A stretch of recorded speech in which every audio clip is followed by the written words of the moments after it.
Okay, good evening, everyone. Welcome to our monthly council meeting, November the 21st, 2022. I'd like to welcome my Deputy Mayor McColeman and all of my fellow councillors. And we have our Fire Chief with us tonight. And we have our CAO, Gordon McFarlane, and our Director of Finance, Kristen Dunsford, is with us. And as was mentioned earlier, Brian Harlick is from Human Resources, but he's running the controls this evening. We'd like to welcome Cody McKay from CBC and your camera person, and Colin McLean from the Journal Pioneer, I understand is viewing tonight, and members of the audience. Welcome everybody, and special welcome to the newly elected councillor for Ward 7, Rick Morrison. Welcome and congratulations, Rick, and great to have you here tonight. And we have Sandra Sarvey. She's an executive assistant to the Mayor and Council, and it's great to have you here tonight as well. So we've gotten right down to opening of the agenda. So we'll call the meeting to order. And is there a motion to approve the agenda? Everybody's moving it. Okay. Who? Corey Snow, councillor, moved and seconded by Bruce. Or sorry, Councillor MacDougall. All in favour say aye. Aye. Contrary nay. Carried. Any conflict of interest declarations?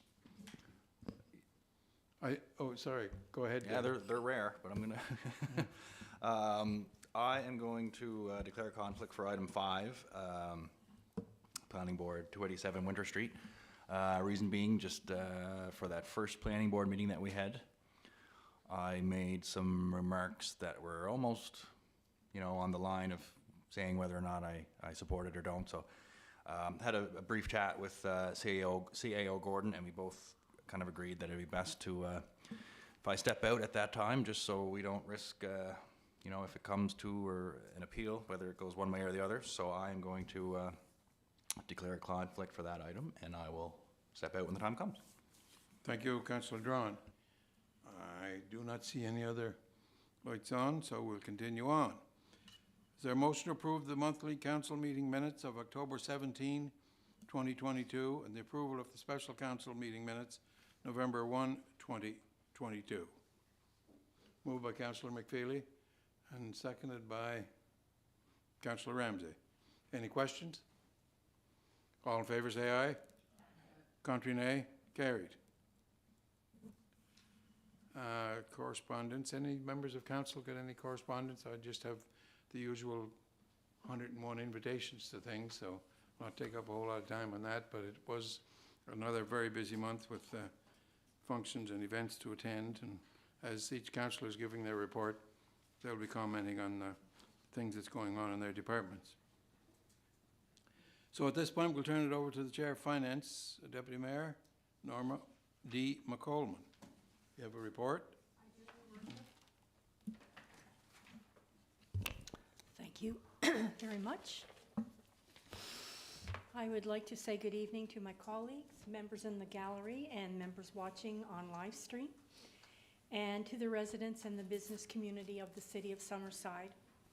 We are starting to plan for the preparation of our 2023-24 budget, and will provide further details once the schedule has been confirmed.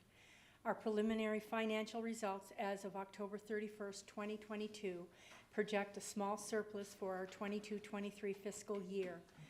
The department is continuing to review and adjust their projections to March 31st, 2023.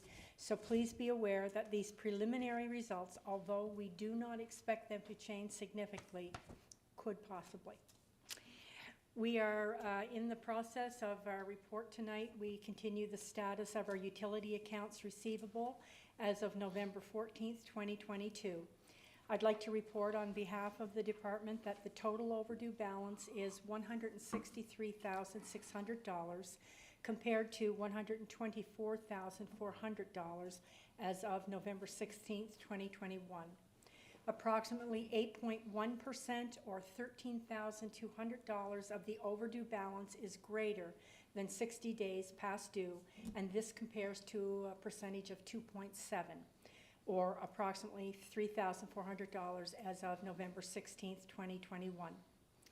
Our collection process continues with overdue notices being generated and mailed to customers, and when necessary, disconnection of service for non-payment has occurred.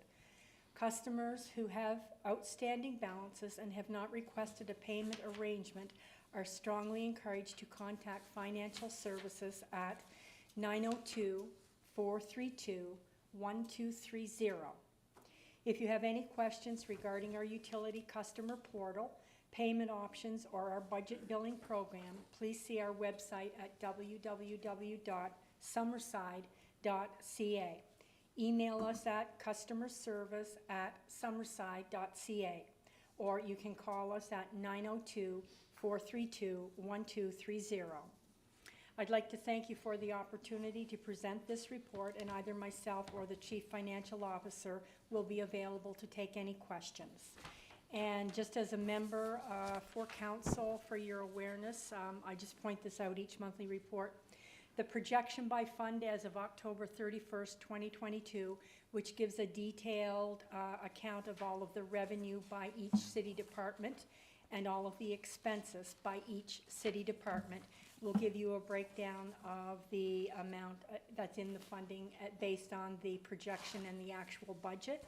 As well as in your package, you will find the capital projections as of October 31st in the general fund, as well as the funded by long-term debt and our utility funds. So that breakdown is there if you have any questions or concerns. That concludes my report. Do you have any bottom lines just for the members of the public on those funds, or is it, I know it's a 3-page or 4-page, and you're certainly not required or asked to Well, report I on. can actually just give a projection, Your Worship, if Okay. you want. As of October 31st, the total revenue for the city from all departments, there is a balance of $29,884,168. And then out of that, the expenses that were deducted, $29,842,948,000, which when you break that down, as far as in the general fund, there was a $41,220, but basically our total surplus for the remainder of the year, including utility funds, would be $56,147. Thank you very much. Any questions for the Chair of Finance? I do not see any lights on. Thank you very much for that report. Councillor McFeely, we have a planning board process to I do, continue. Your Worship, and as Chair of Planning Board, it's my responsibility to bring the resolution forward from Planning Board. So the resolution is COS 22-127, moved by myself, Councillor McFeely, and seconded by Councillor Kerry Adams. Whereas an application was received from the PEI Housing Corporation for a restricted use for PID number 310730 to allow a men's shelter at 287 Winter Street in the institutional I zone under the City of Summerside zoning bylaw. And whereas in accordance with section 5.7 of the zoning bylaw, council shall consider the following general criteria as applicable: conformity with all requirements of this bylaw, conformity with the official plan, suitability of this site for the proposed development, compatibility of the proposed development with surrounding land uses, including both existing and projected uses, any comments from residents and other interested persons, adequacy of existing water, sewer, road, stormwater, and electrical services, city parking, and parklands for accommodating the development and any projected infrastructure requirements, impacts from the development on pedestrian vehicular access and safety and on public safety generally, compatibility of the development with environmental, scenic, and heritage resources, impact on city's finances and budget, other matters as specified in this bylaw, and other matters as considered relevant. Be it resolved, council approve a restricted use for men's shelter at 287 Winter Street, PID number 310730, in the institutional I zone under the City of Summerside zoning bylaw, subject to the following conditions. 1, should additional parking be required, the property owner will have to secure additional off-site parking to the city's satisfaction. And 2, the applicant retains the operational and staffing model as presented. And this bears the recommendation of the Planning Board meeting on November 15th, 2002, Your Worship. Moved by Councillor McFeely and seconded by Councillor Adams. You've all heard the resolution? Sorry, go ahead. Your Worship, I asked for permission, and I spoke to the chair. I would like to put a motion on the floor to defer tonight's vote and to move it to Monday, January 16th, 2023. I do have a seconder, if that's permissible. So there's a motion to defer by Deputy Mayor McColeman and seconded by whom? My seconder is Councillor Councillor Greg Campbell. Campbell. Okay, we'll have to vote on that first. Okay. Any further comments on that? I guess in a deferred motion, or is that a tabling motion? To table the vote. Okay, so there's not usually discussion on a tabling motion. Okay, we'll vote on that one first. All in favor of that motion? Two, Councillor Campbell and Councillor McColeman. Against? 1, 2, 3, 4, 5. So it's defeated 5-2 with Councillor Doiron not present.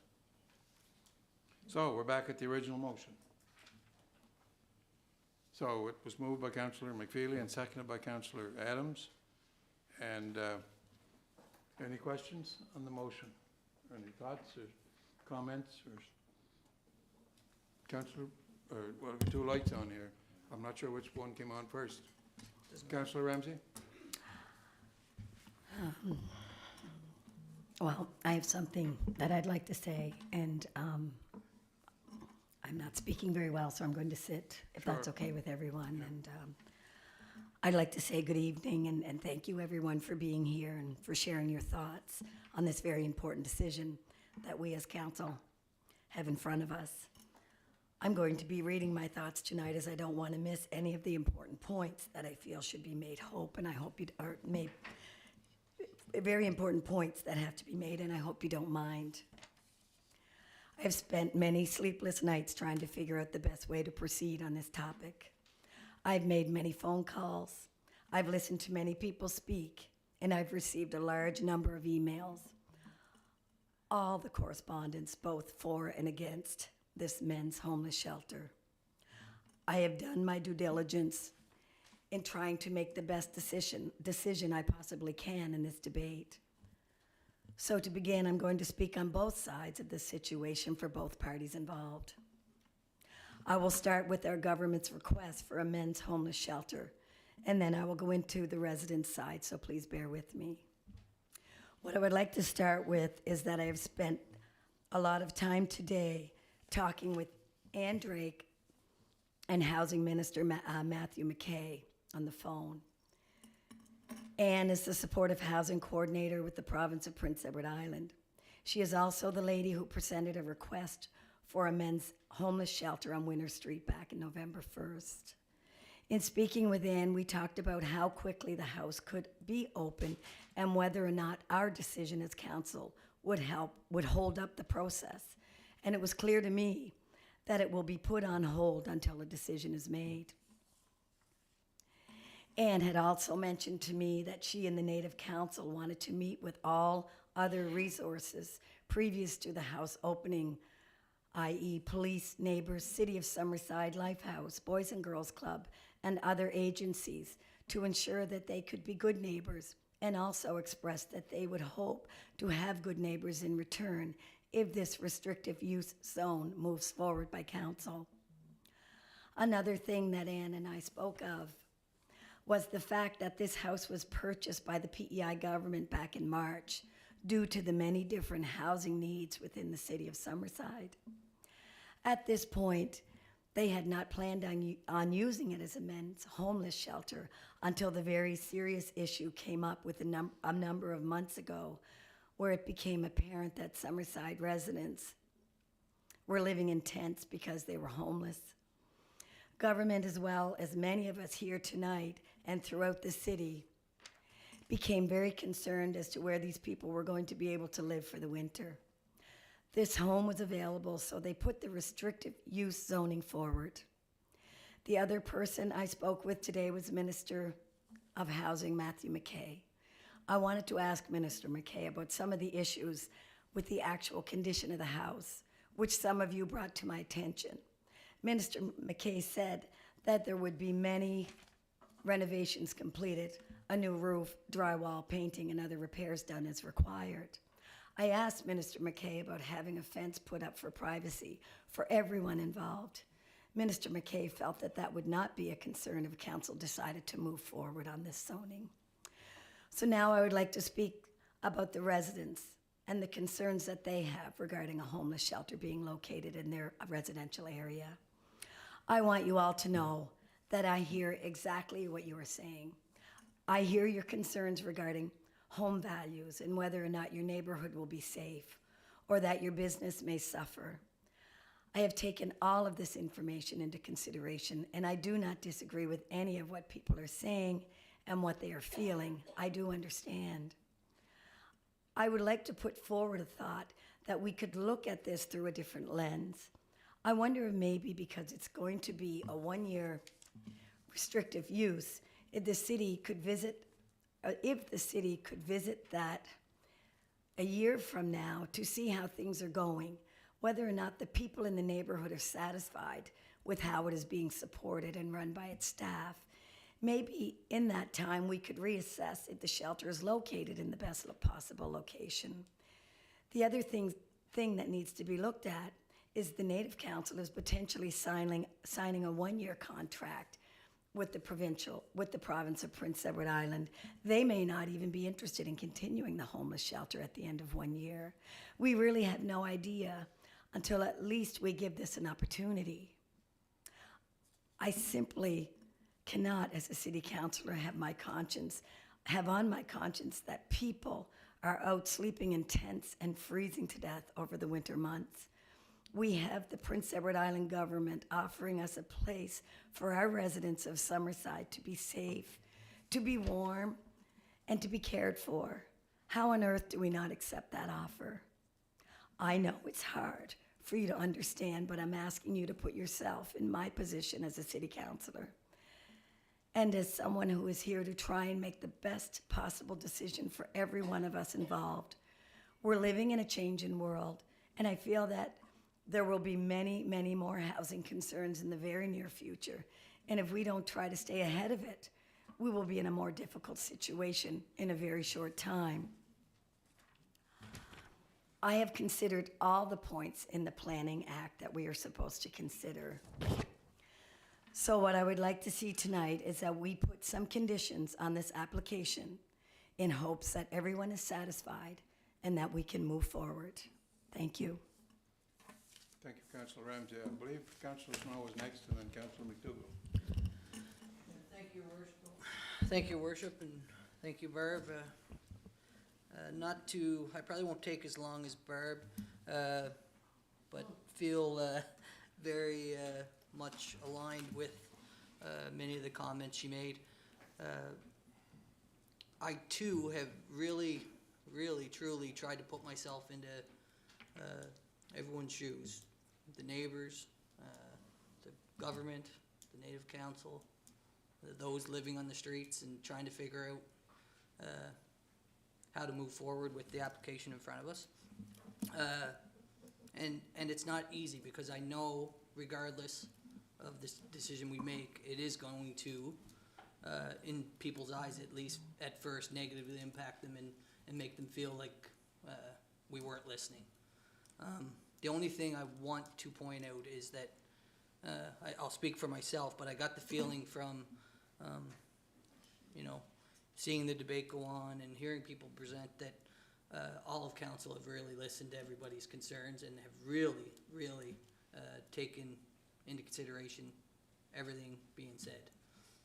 So regardless the way this pans out tonight, I really want everybody to move forward with an open mind and be supportive. I really think a good community treats those that are struggling the best, and that's important for me as a city councillor, knowing we do have people struggling out there, and it's not getting easier. So I grew up with a single mom, and I every day I'm thankful that I have a house over my head and a job and able to do something I love to do. And so, yeah, you never know when you're going to be in somebody else's shoes, so just keep that in mind as we move forward. Councillor MacDougall. Thank you, Your Worship. I'll stand up. I can't see over my desk. No, but I'm used to standing, so when I make a presentation. But I've struggled with this one. This has, as I said earlier, I had missed the first meeting, but I have watched that meeting a couple of times. And I attended the last meeting, and I can tell you, I have been on both sides of the fence during my thoughts. And, you know, I went to, there's one thing that I'd like to see on this before we move it forward, is to have the amendment that an annual review be set on this, and we can bring that forward. But I really looked at this, and I brought my concerns forward about the school and the area. If we have to revoke it, what's the process? And I'm satisfied that there's a process there.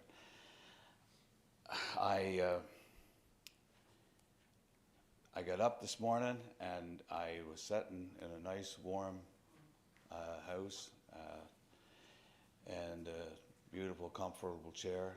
I had my TV on, and I don't know if anybody else seen it, but it was ATV, sorry. And there was a gentleman on there that was saved basically by something similar to this. And this really struck home with me. And so I just said to my wife, I really listened to that, and it really struck home. And I guess what I'm trying to say is, I'm sorry if I disappoint a half a dozen or 25 people. But if the action that the support, if I give something like this tonight, if it can save one person, then I'm all for it. So it's just Thank you, but I would like to have an amendment that an annual review be attached to the. Yeah, there's a few things. Okay, we're not doing that now. Okay. Well, we'll do it. Councillor McFeely, I believe, is next, and then Deputy Mayor McColeman. Thank you, Your Worship. And I'll stay seated so I'm closer to the mic and people might be able to hear me better. Unlike others, I'm very conflicted with this. As Chair of Planning Board, had the responsibility to bring the motion forward, and we've done that, and now we're in the discussion phase. There's no question there's a tremendous need in the community. Like others, I'm not 100% sure that this is the right location, and struggling with that. Feeling significant pressure with the temperatures this morning to create spaces. Thinking as a community, we need to look beyond even this particular situation, that there's a bigger issue out there than these 6 beds that we need to be dealing with. This process has certainly brought the issue to the forefront, and I think increased all of our awareness and our consciousness around this very important subject. And I've been given a pile of thought to what a solution might be. And it's interesting. I can assure you that Councillor Ramsey and I hadn't spoken, and I wrote this a few days ago, and my thoughts are similar to hers. I think there might be an opportunity here to look beyond this immediate need and look at the big picture, and try to look at a long-term strategy to deal with homelessness in our community. I think, and I don't know if there's an appetite to approve this as a temporary measure, say for 1 year, and allow us to explore what that long-term strategy might look like, and you know, including the location. So here's what I've been thinking. I note that the Rotary is looking for a new major project to take on in the Summerside area, and they've asked for submissions for what those projects may be. And I'm sure they're going to get all kinds of submissions, and you know, this may not be the one that comes to fruition for them, but that's fine. You know, I know as council we've been struggling with some properties that are vacant, and looking at ways we can repurpose those properties. And I'm thinking, you know, that the community as a whole has a responsibility here, not just the city of Summerside, not just the province, but the community. And is there an opportunity here to look after our short-term needs and get people beds without doing some major renovations, and look at what a long-term solution might be at repurposing some of the existing properties? I have one in mind, but I'm not going to say it. It'll put the value of the property up. To repurpose one of those existing properties that into a brand new shelter that the whole community can be proud of and take ownership for, and in the downtown core. So residents of this new property would be going into a brand new refurbished facility, sort of made to order to meet their needs. So anyways, so that's where I'm at. You know, I understand the immediate need in our community, and I think we can, is there an appetite to, you know, provide a temporary solution while we spearhead a drive that would position the project to try to move forward. So just throw that out there for council's consideration. I believe Councillor, or Deputy Mayor McColeman, and then Councillor Campbell. Thank you, Your Worship. Thank you, Councillor McFeely. I guess that was one of the reasons why I wanted to put a defer notice on this evening, simply based on the fact that as the councillor representative for Ward 6, I think every one of us have tried to share tonight that there's definitely feelings and emotions on all sides of this situation. And I think, you know, for many of the people in Ward 6, I think the message that was relayed to me is that they are not heartless people. They did have concerns, and I think based on the following reason, the residents of Ward 6 recognize the importance and need for a men's shelter, a men's homeless shelter. But many residents feel their expressed concerns and other persons that attended some of the meetings were overshadowed by contentious, emotionally charged comments, and were uncomfortable to speak and ask questions important to them to relieve some of their fears. Also, I believe that, if you can just bear with me for a minute, I had it written down, that not enough advanced planning or vetting on the location choice for the men's homeless shelter application on Winter Street was done to consider its overall impact in a quiet existing heritage neighborhood with families, seniors, children, business, schools, and so on. And I think that came out in a very loud and clear manner. Another point that did come out as well, and this council, we're not in a position to answer some of those questions that we were asked, but a number of people asked where were the new incoming councillors that had campaigned, because we had just gone through an election process. We could not answer that. My concern is that we are making a decision based on 3 exiting members on council, and 3 new incoming councillors are not here to partake in this process. And this is something that we will have to work through for the next 4 years, and we've experienced that as a council. The other thing that I think is really important, and I'll just close with this, I tend to agree with what Councillor McFeely is saying, because I think every one of us at some point in our life have had family members or friends that have been homeless. I live across the street from a situation on 2 streets in my neighborhood where there's homelessness, drug addiction. There are many, many different things with emergency services coming at all different hours. I know that my neighbors, that was one of their biggest concerns when I spoke with them. They're scared and they're afraid. They want to be work with the community and be part of the community, but when there's fears and they're not addressed and they're scared, then I think we as a council have to make our decisions based on relevance, information, and facts, and we cannot vote on emotions. The other thing, and I'll just close with this, is that I really believe that this is a very, very worthwhile project, and I compliment the applicants for all of your hard work. I think that going forward, if we can find a way and come to a not so much of an impasse on how we're feeling with everything that has taken place, I think there is opportunity for success, and I think you would find every one of us wanting to be a support to that. But I think we really need to take some time to do the vetting and make sure that it is successful for members of our community. Thank you. Thank you. I believe Councillor Campbell was next, and then Councillor Adams. Go ahead, Greg.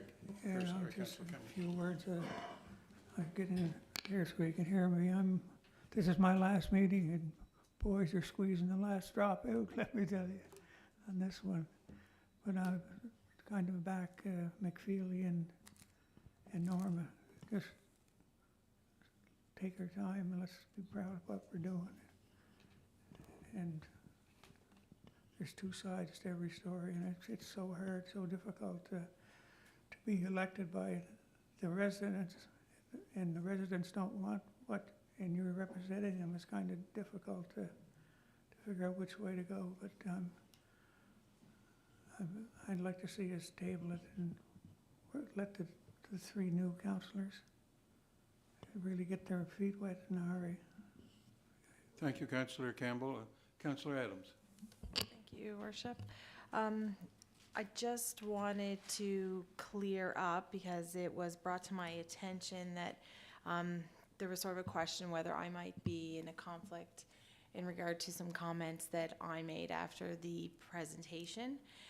Looking back at the video, I didn't feel that I was, and it was felt by people I referred to legally that there was really nothing I said. I said it is a provincial issue, not just city, therefore community-based, and that's a fact. I encourage people to bring info forward on why it should and should not be approved. I noted that the homeless are residents and they live with us daily. That's a fact. I noted homeless need assistance, and I also asked people to remain open-minded through the process. And I, just to quote myself, I said, I hear and see both sides and want to see and hear both sides.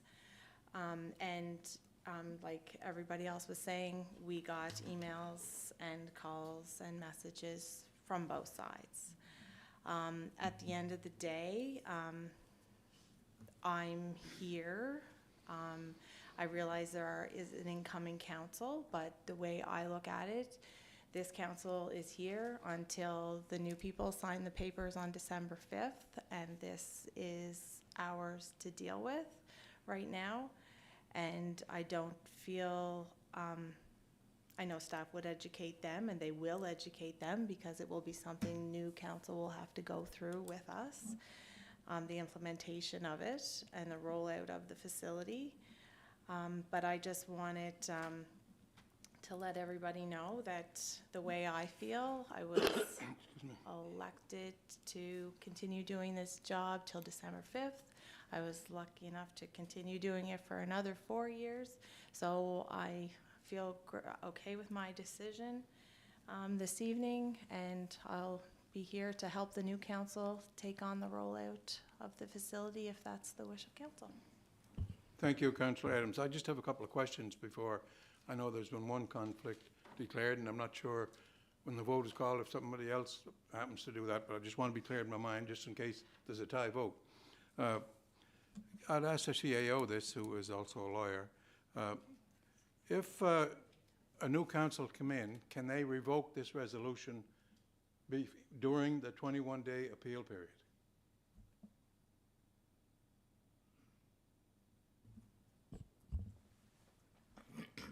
Under the zoning bylaw, council can revoke a conditional use approval if there's a failure to meet the conditions placed upon the conditional use. So I think that's a yes. Is that what you said? If there's just cause of it. Yeah. This, and we keep using different terminology, so I just want to make sure I'm using the correct terminology. This is it's not a conditional use, it's a restricted use, sorry. Council may revoke a restricted use if the conditions that they place on that restrictive use aren't met to their satisfaction, so. So my question that was, language is and broad. and I think you just got it answered. If the new council comes in, and new council and mayor comes in, and they don't agree with these additional clauses to the resolution, they can move a motion, or there can be a resolution put on the floor to revoke the motion that's on tonight. Not unless those are not met, those restrictions. Yeah, but I'm saying if they decide they're not met. Yeah. So during the 21-day appeal period, that's what I'm thinking about.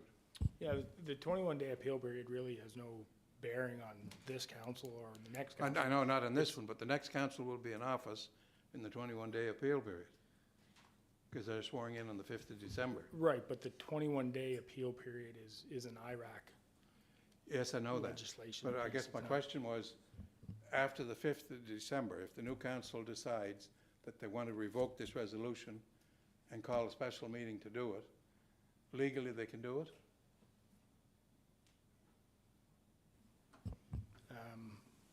Legally. I'm they not trying can- to put anybody No, on the spot. I understand. But, Legally, they can do it is a pretty broad statement. I'm sure there would be, if a new council, before any conditions of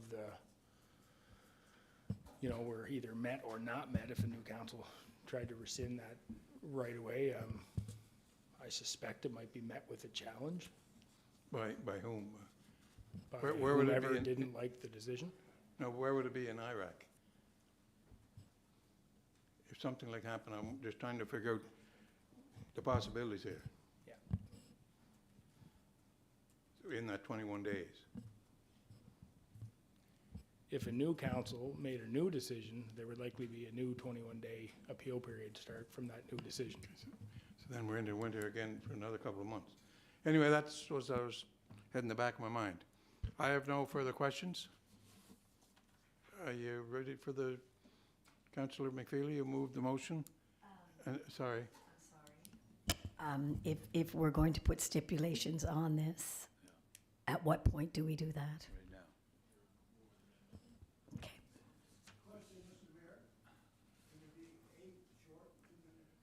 We'd have to get No. the unanimous view of council if somebody could speak. Is there unanimous view of council for somebody to speak? Not when we're in the middle of a vote. So at this time, Mr. Dalton, I guess there's no unanimous support for a speaker right at this point, when they're in the middle of the vote. Sorry, go ahead, Councillor Ramsey. I just wanted to talk about the amendments that we could put on this to ensure that everybody was happy. And in speaking with Minister McKay today, who wants to jot down these amendments? Are those amendments to the amendments, or those two that were added? Or an additional one? Additional ones. They'd have to be additional ones, because I think one of the things that Mrs. Dalton spoke about was that she would really like to have a fence there, and I think that's important. I think there should be a privacy fence all the way around the building. That's not out of the question. So I would like to see, Excuse me.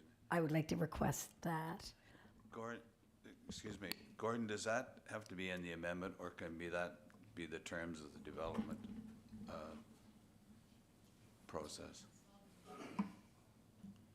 So the draft motion that's in front of you says, be it resolved that council approve, blah, blah, blah, you know. Blah, blah, Can't blah. hear you, Gordon. The draft resolution, or the resolution that's on the floor right now says, be it resolved, yada, yada, yada, and then it has, subject to the following conditions, 1 and 2. I guess I would suggest that if council wishes to add conditions 3, 4, 5, 6, whatever you want, Right. that Yeah. you, Right. Yeah, I think we should do go that. ahead and do that, because I think that, there should be, and who's writing these down? Is there, anybody? Brian? You got, oh, they're But should recorded. we put on one at a time to see if there's support for Okay, each and why individual don't we one? do that?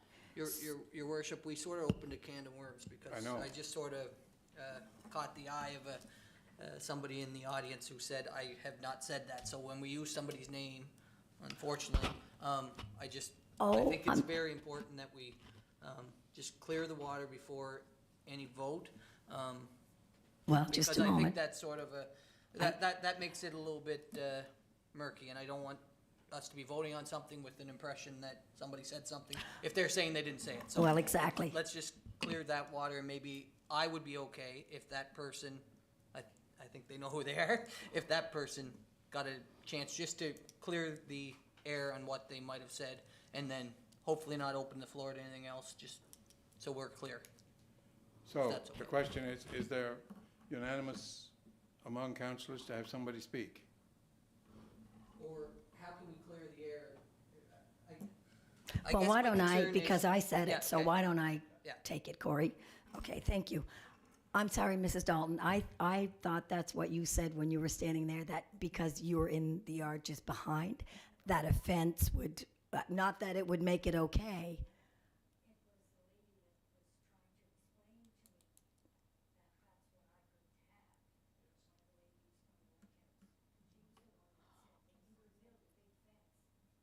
Excuse me then. Okay, I appreciate that. I appreciate that. Thank you very much. So it was the lady.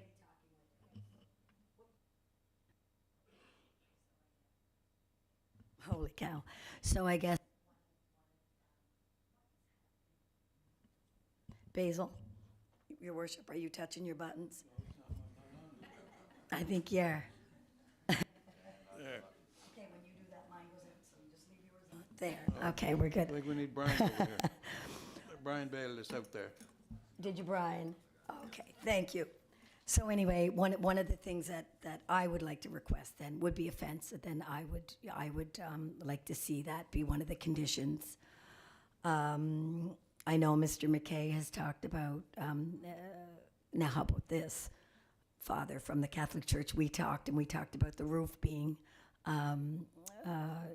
needing to be repaired, and one of the things they said that they would do was put a new roof on, and I would just like to see the building up to code, you know, and look nice within that area. And so those would be some of the conditions that I would like to talk about. And reassessment, maybe not, I guess regular communication with the Native Council or Ann Drake, or, you know, to make sure that things were going well, and we could do that sort of on a, I don't know, it could be quarterly or when required, or once a month. I mean, those are some of the things that I would like to see happen. Councillor MacDougall, will you speak? I'm not sure how we're doing this, but I would like to see the amendment that Councillor McFeely had suggested, that this be approved for a year and then reviewed, and allow us time to work with both sides to see what we can come up with. Because of a review wouldn't necessarily mean that it would be changed, right? Not necessarily, no, but it'd be in our control. No, but that's what I'm saying. Yeah. Council wouldn't necessarily vote for that. We'd have to vote for the amendment, Oh, I'm talking about the year's time, what you're talking about. that this only be approved for a year, then they'd have to reapply. But, Oh, but I think the Yeah. other piece of that is that somebody take ownership in the community to try to advance Right. a longer-term strategy, and look at other options. Yes. So I don't know how we, So that, if I could just throw this in Position too, that. sorry, but to reapply in a year, and then if it didn't, if it didn't pass, then you'd have to ask the residents in there to move out. As Councillor Snow said, there's a can of worms been opened here. Yeah. I think what I was proposing, that the year would be a temporary solution until we found a more permanent solution in the downtown core, trying to repurpose some existing buildings. And that's the solution that I was proposing. So Okay, if how we that's- capture if that, in- that's the amendment that you want to put on it, then how we I capture that in an approve that. amendment, I'm not sure. Right. Oh, I thought I had that up. Sorry, who's on next, speaking next? Councillor Ramsey? I think. So what if everything, if we do quarterly assessments or monthly assessments and everything's going well and the house is working out well and the neighbors are happy and, if we're doing regular assessments on that,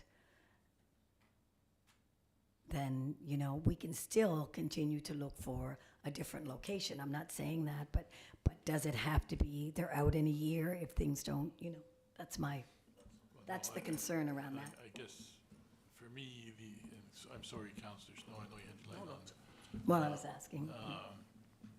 For me, it's having the year to look at the big picture in the community. I mean, this is 6 beds. Is there needs beyond 6 beds here, and can we address those needs in another location beyond those 6 beds?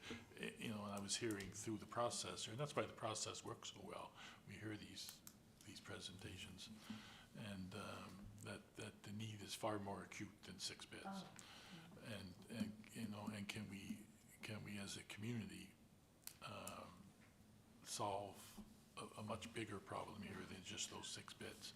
And the year would give us, it wouldn't be me, I won't be here, I'm done, but it would give the community the opportunity to explore those options. I guess that's kind of where I'm coming from, that we work to deal with the bigger issue, but provide a short-term solution here. And I agree with that, if that was to be an amendment.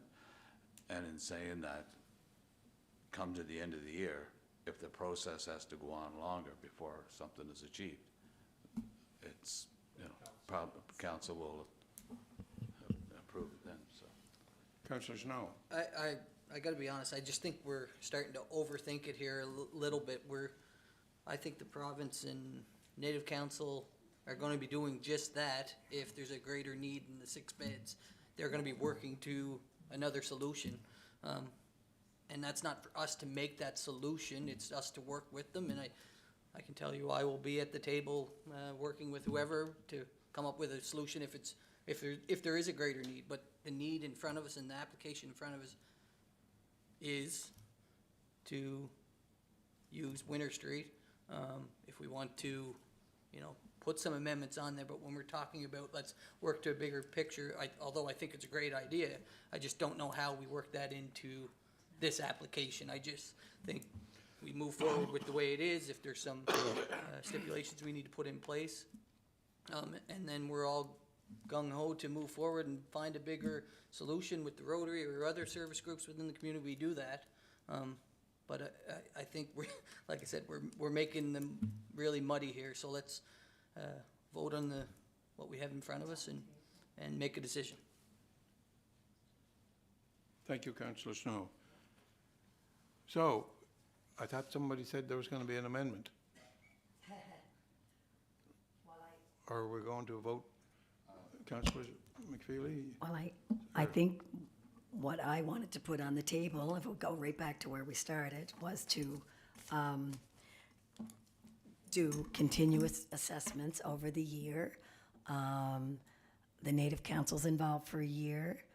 In a year, we can reassess, make the changes that need to be made. If there are concerns, look at the concerns and see how we make them better. I believe that's Ann Drake and the province, working with the city together. Hopefully, we can address the issues that come up. But I just think it's important to keep an assessment going on how things are working out over there for the neighbors and for the clients and for, the people that are running the house. So there's a motion on the floor. Is there an amendment coming, or if not, we So may as well vote on it. Go ahead, sorry.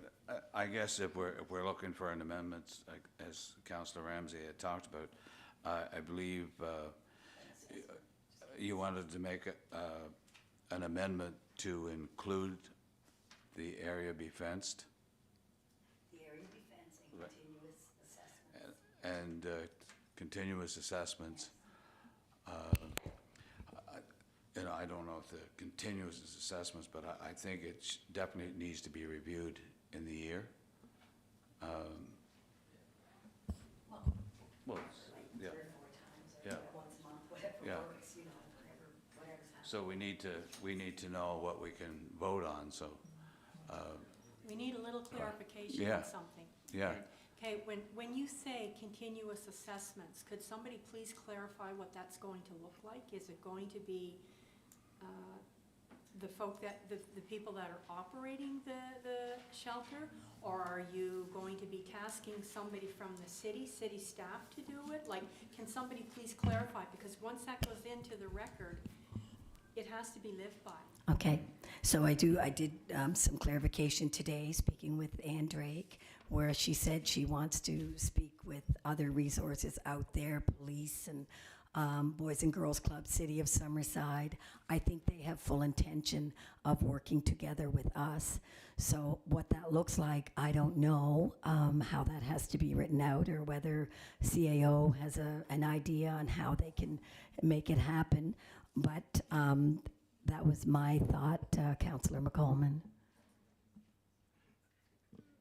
Councillor MacDougall. I think Oh, sorry, I'm just listening along and trying to come up with language that might be suitable for council. I was just going to present an Sure. amendment to the original motion to add number 3 as to be fenced.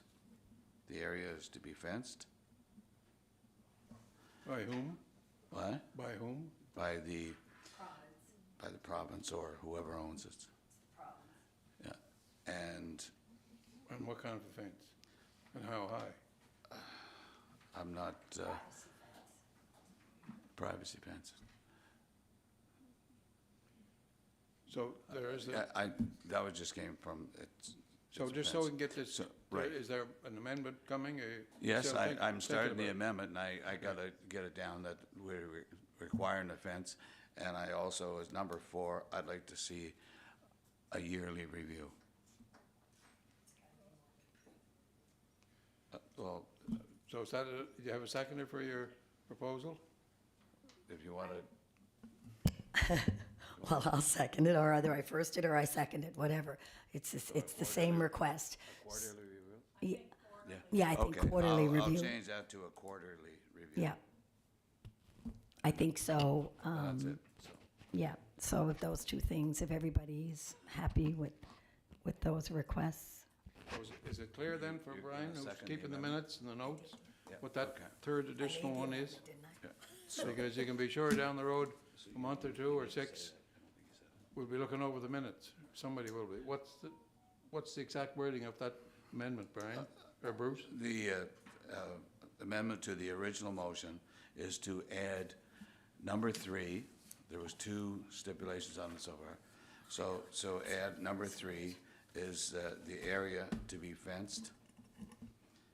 And number 4 is let quarterly reviews taking place between the city and McMack Confederacy or the province? Okay. And the residents, or just the No. city and the province? Just the city and the province, whoever's doing, yeah.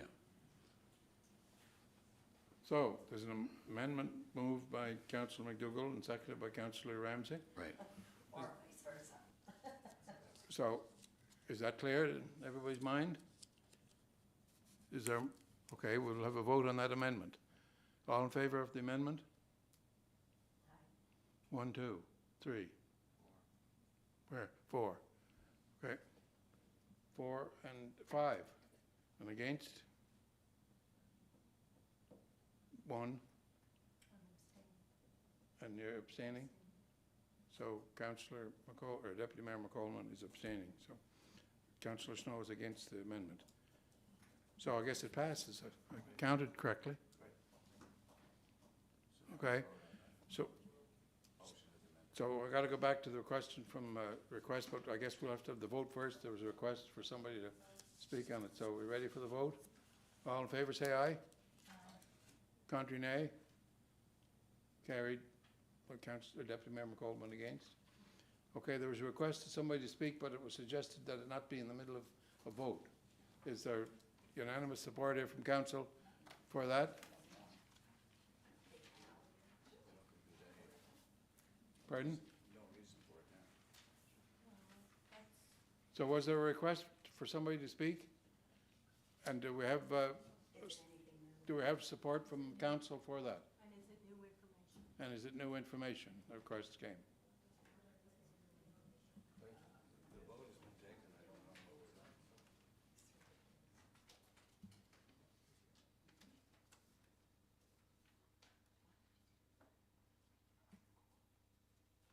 Welcome back, Councillor. So there was a request during the vote, Mr. Dalton, and they said it wasn't allowed during the vote. Now the vote's over, so if there's something new. Yes, it is something new. First of all, I want to thank Councillor for coming over, Brian, to my house and paying me a visit. That was very, very honest of you. I extended an invitation to other councillors to visit my house, which was no shows. I didn't get an invitation. I don't think it came to me. Pardon me? I don't think I got one. No, well, not a written invitation. It was given to council. The point I want to make here, this has been tough on everybody, but there's some points here that I have to say on behalf of the people that support me in my efforts, is that, number one, I heard the word from Councillor Ramsey saying she was speaking on behalf of these people. We held 3 town hall meetings, and there wasn't one city councillor show up. Not one. And you said that you made your decision based on the information. We have about maybe 2 hours of video in those meetings. All kinds of good information that we haven't had time to bring forward.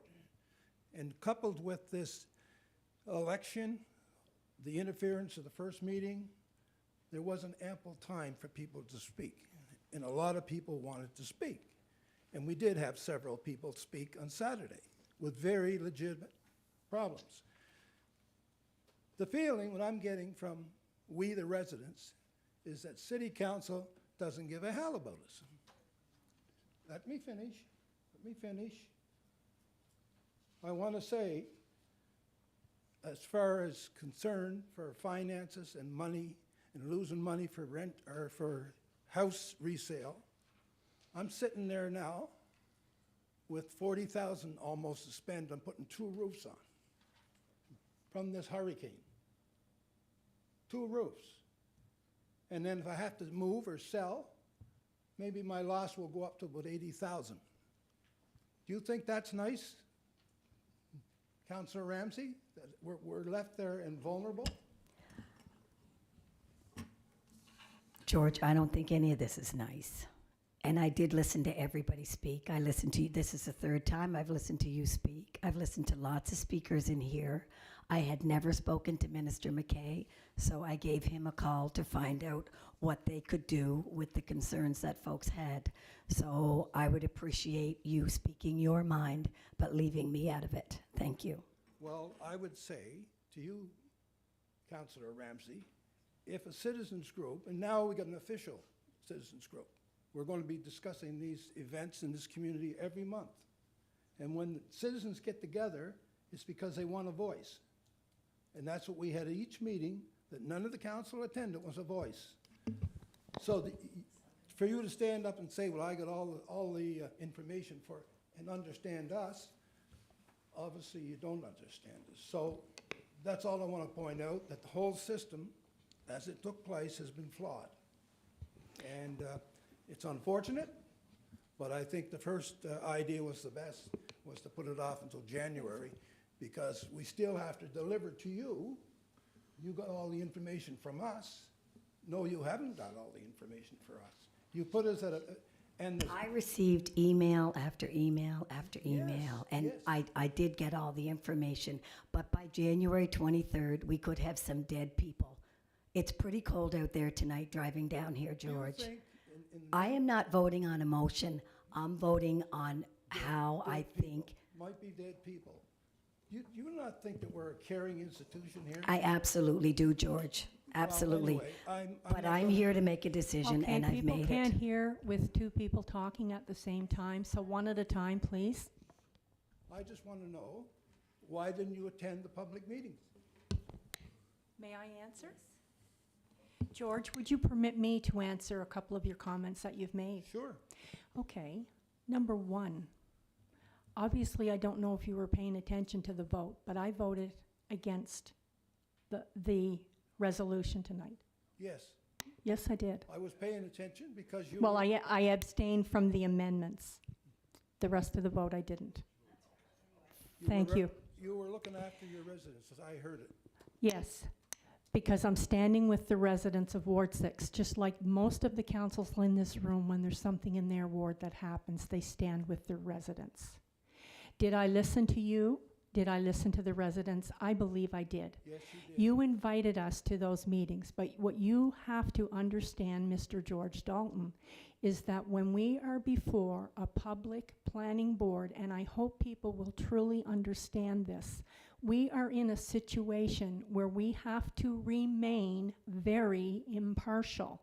We can't do that when we go to one-off meetings and we hear comments. That's why the public meetings are held, so that the residents, the applicants, the whole process is before everyone, and everybody hears the same information at the same time.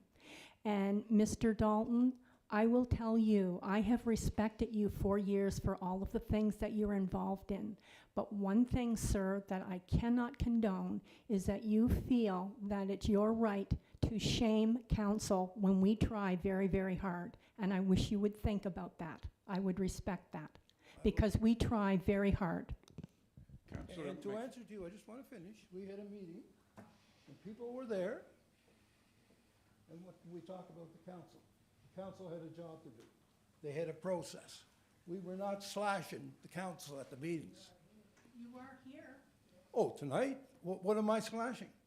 I'm asking a simple question. I really respectfully don't want to get into any disagreement, but you are using this public domain to tell council that we did not come, we did not visit, we did not attend the meetings. And what you please have to understand is we have to refrain from being involved in things and stay impartial, to be fair to everybody in the process. Well, I might say that in discussions we've had, Councillor McColeman, that there's possibly 3 people that haven't remained partial. That's been the view at the last meetings, and going over the verbal, nonverbal communication that's going on. And so I just think that for democracy's sake, this is a thing. And I would like to think that maybe we're looking at bringing in grief counselors to our area, because people are hurting, they're grieving, they're losing their normality, and the fear is there, and it's going to be there. And that has been ignored. The fear and suffering of people. Because of this application. Yes. Yes, and I'll say no more. Because of this application that came about in October, you're going to have to bring in grief counselors. I'm saying that we may have to. So does that mean that every planning board process, we better not have them? No, all I'm saying is mentally, people aren't sleeping, people are hurt. Do you want these people to say that? Anyway, I've spoke my piece, pardon me? Yes. Okay, I So- believe Councillor McFeely had a comment? Yeah, I just feel compelled as the chair of planning board to respond, George, to some of your statements there. Like, we have a very defined process. It's a very public process.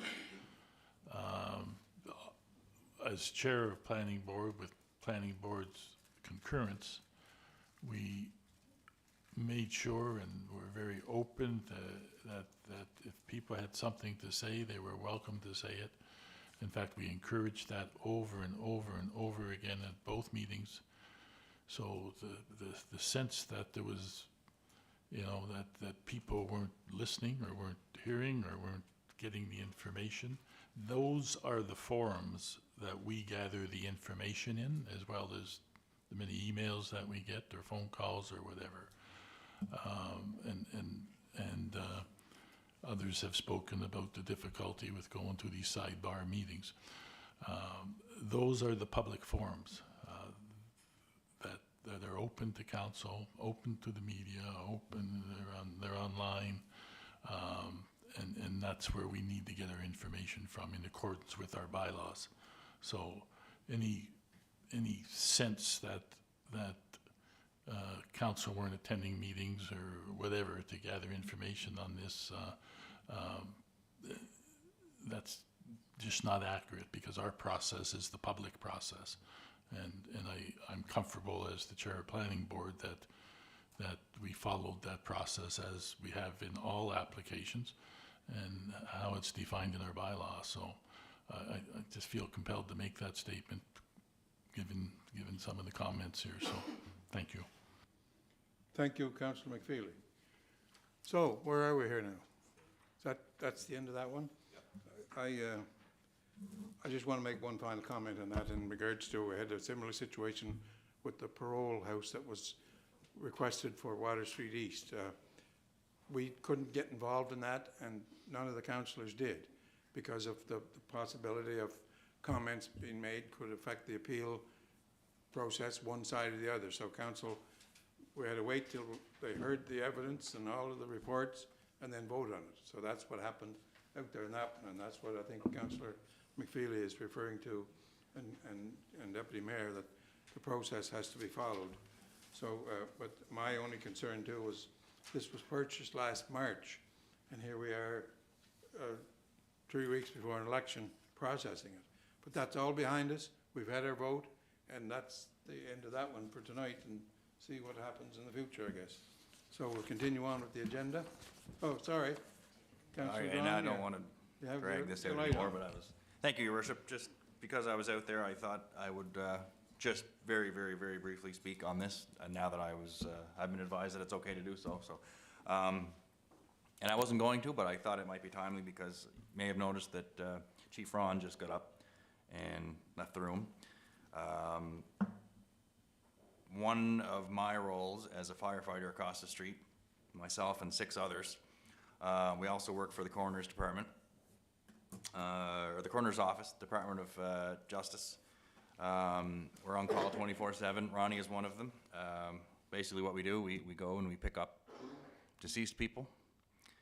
I've picked people off of floors, out of beds, out of cars, you name it, not glamorous. So I have yet to pick somebody up off the frozen ground. And I refuse to have to do that as a result of something that I may have had the chance to prevent. So that's why I have supported this from the beginning. I came pretty close to the line that first meeting. I don't think I crossed it, but out of safety, that's why I left earlier. I basically said I would have a hard time not supporting this. And I was watching from the other room, and I think we had some good progress made in here. I hope that nothing that was voted on. I hope it doesn't, you know, make the project, I hope it doesn't give you any doubts as to whether or not you want to move ahead or not. I hope you still do. So I just wanted to make my opinion heard. I know it's already been made, probably prematurely, but so that's where I am, and I'm happy to see that something is going ahead, and yeah, I'll leave it at that. Thank you, Councillor John. Deputy Mayor, you had a comment?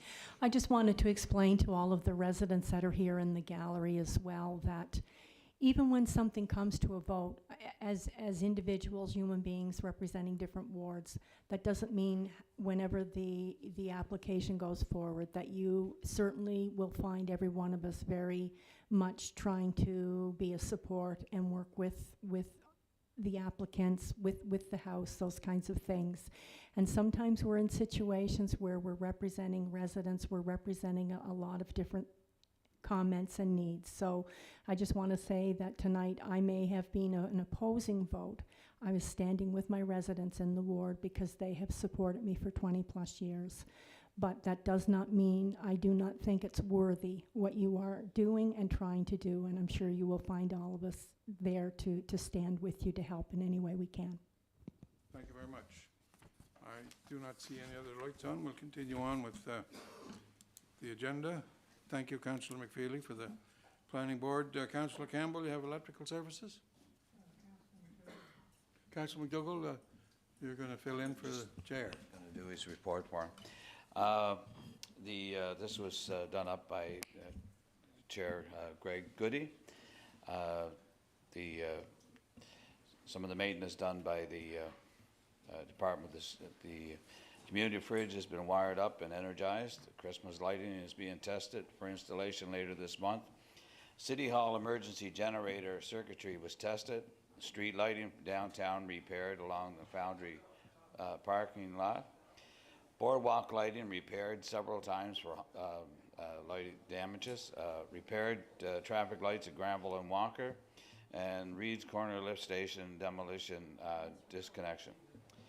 Citywide outage on October 31st was conducted and finished.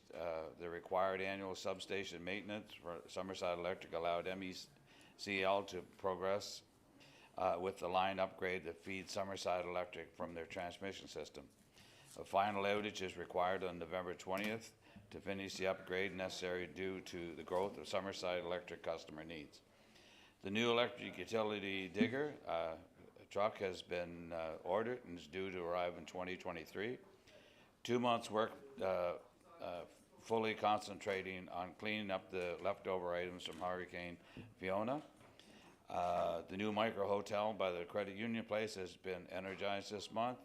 And just on the Sunbank project update, 32,000 panels installed, up to 48,000 for the project.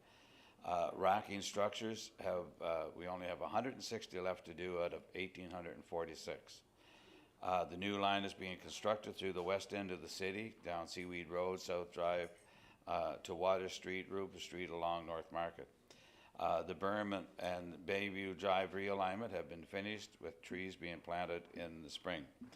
And in December of 2022, the city will be presenting the solar project to the Atlantic Canada Solar Summit Conference in Halifax.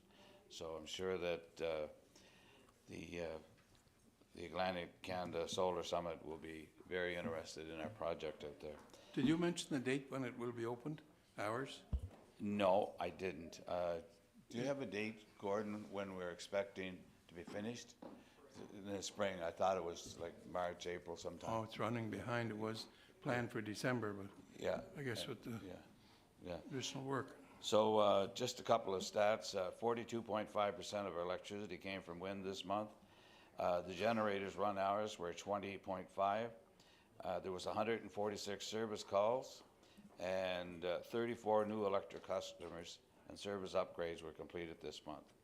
And so that's the report for Councillor. Okay, any questions for the electrical report? I had a question and a comment. Councillor Campbell, go ahead, sir.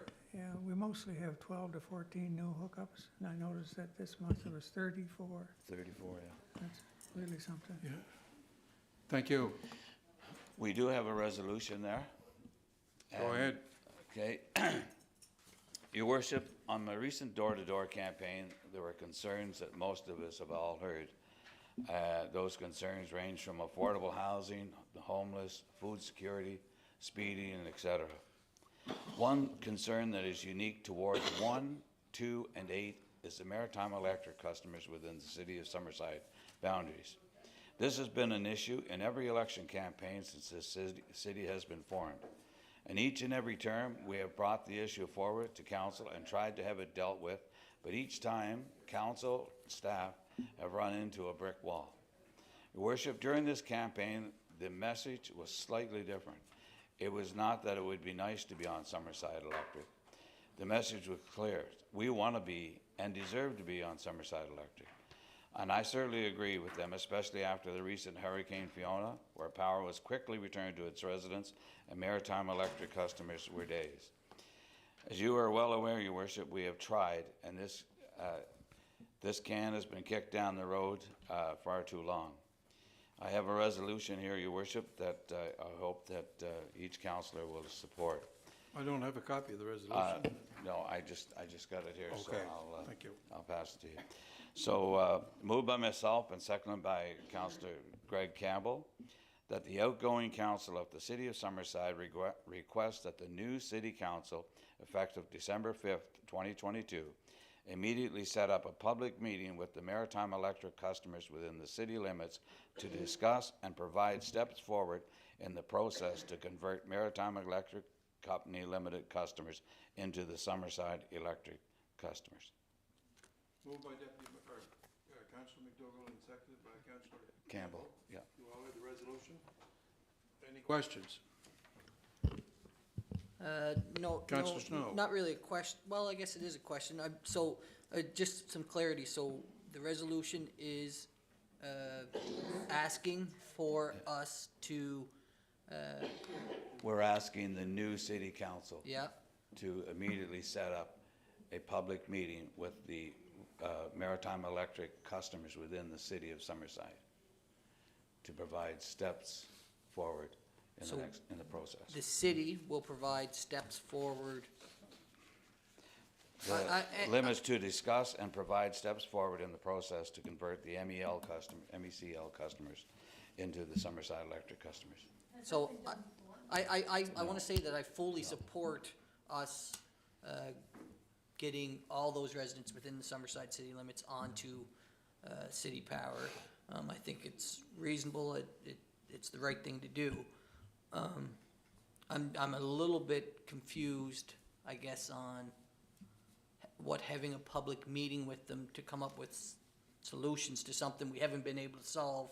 I just think that we need to really corner Maritime Electric into having a sit-down discussion with us, which is something we've never been able to do so far. So I think that's the very first meeting that has to be taken. I think we do have to take a strong stand.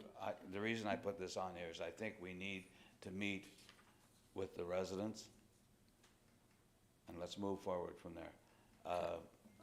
I'm fine with it. I just don't know what meeting with the residents will do. No, because or these provide. residents have to, like, we support our residents support us. Yeah. These residents want to be on the Summerside utility so they can have the benefits that the other wards experience, which is fine. Right. But when you watch legislature and you see the opposition asking ministers responsible for finance or energy, when they're asking government, why can't the citizens in the city of Summerside all be under the utility, and the government in power says that it's something between the city and Maritime Electric? They want to wash their hands of it, and that's not right. So we have to get our residents have to get on board to tell our MLAs, the same as we've been telling our MLAs, this needs to happen. This deserves to happen. We need to have a public meeting to give them all the facts. And I'm fine with it. I'm just wondering what it's going to ultimately achieve. But if it's to get us to have our residents pressure, I understand that. I'm just trying to figure out how it differs from really what we've been trying to do. That can be, Yeah, but we part need of to, it. get everybody on the same page, and then we'll move the process forward. Can I? I'll finish just in 1 second. Can we move it a little bit farther and say we're going to have a public meeting with residents, a meeting with the province, and meeting with Maritime Electric? Because I think it's all very important, and nothing will be achieved if we only meet with the residents without meeting with Maritime Electric and the province. That'd be my only, but I'm totally fine and supportive of getting our residents on City Electric. I think it's a very worthwhile cause and very deserving. I guess what I'm asking for is to have a public meeting with the residents. But- You know, if you have a car and I want to buy it, and you don't want to sell it, I'm not going to buy that car. And that's where the process has been, and that's the brick wall we've been hitting. What has to happen is legislation has to change. So there's no sense of, you know, we need to discuss all these things with our residents. I can go door to door and I can talk to each one of them, but I think we have to have everybody in the room, and then we'll move forward from there. Okay. Well, can I ask a question, and just, you know, would that be, so you have residents that are on Maritime Electric, correct? 600 of them. And Councillor Carey does? Yeah. And Justin. So wouldn't it be important that you councillors met with your residents to find out, like, how many are going to show up? How many are really going to support, you know? Like, we have to have a starting place. We have to call the meeting first. Well, that's what I mean, like, so, but just like you three, you are the only ones with those residents, so it doesn't even have to go to, that's just something that you guys could decide. I guess I just don't know why you're, No, because there's a resolution out there. we need everybody's support. We- We need everybody's support. It's Well, Summerside City Electric, but so but it you is have, everybody's. you have everybody's support because we've been down this road with the No, province. we don't have everybody's support because, I'm not talking about in here, but he said it's a legislative issue. But the province does not want to deal with it as a legislative issue. They said it's between the city, not 1, 2, and 8. It's between the city and Maritime Electric.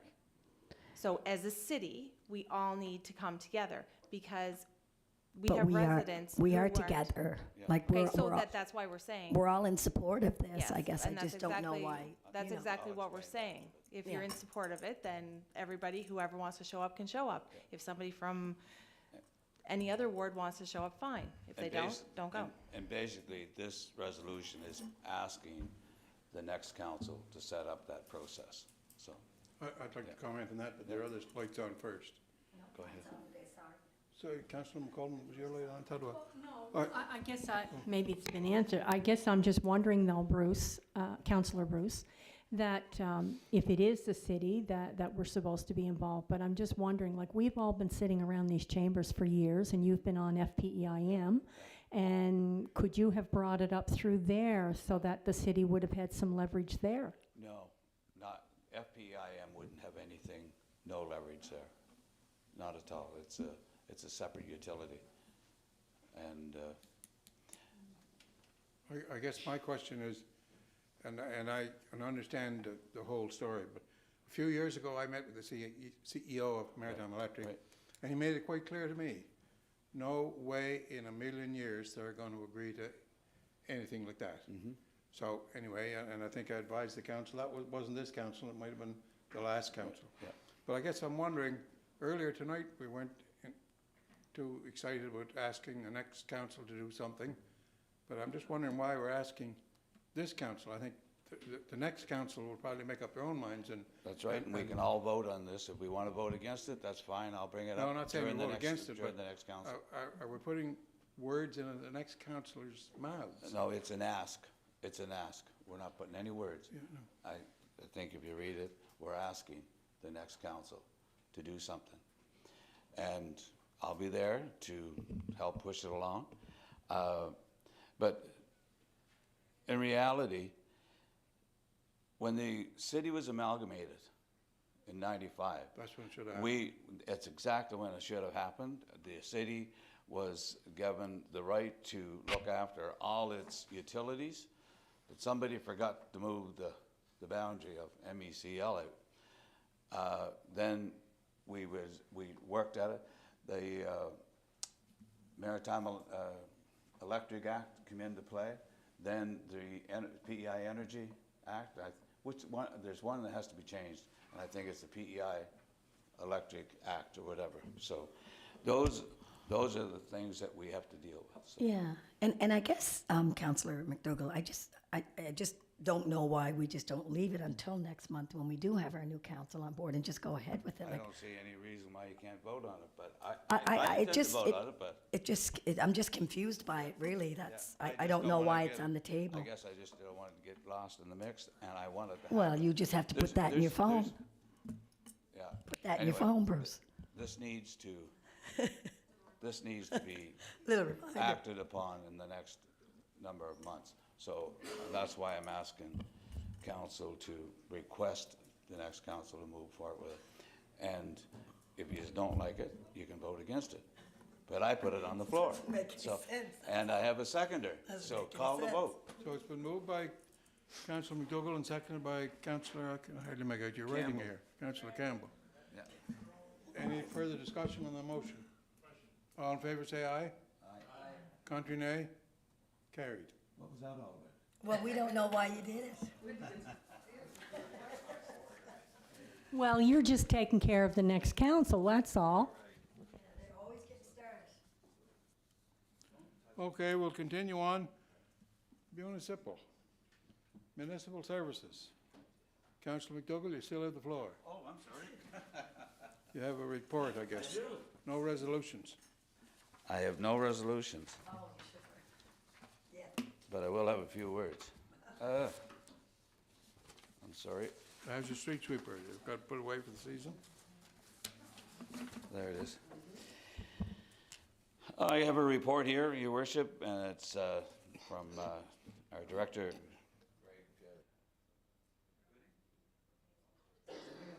There we go.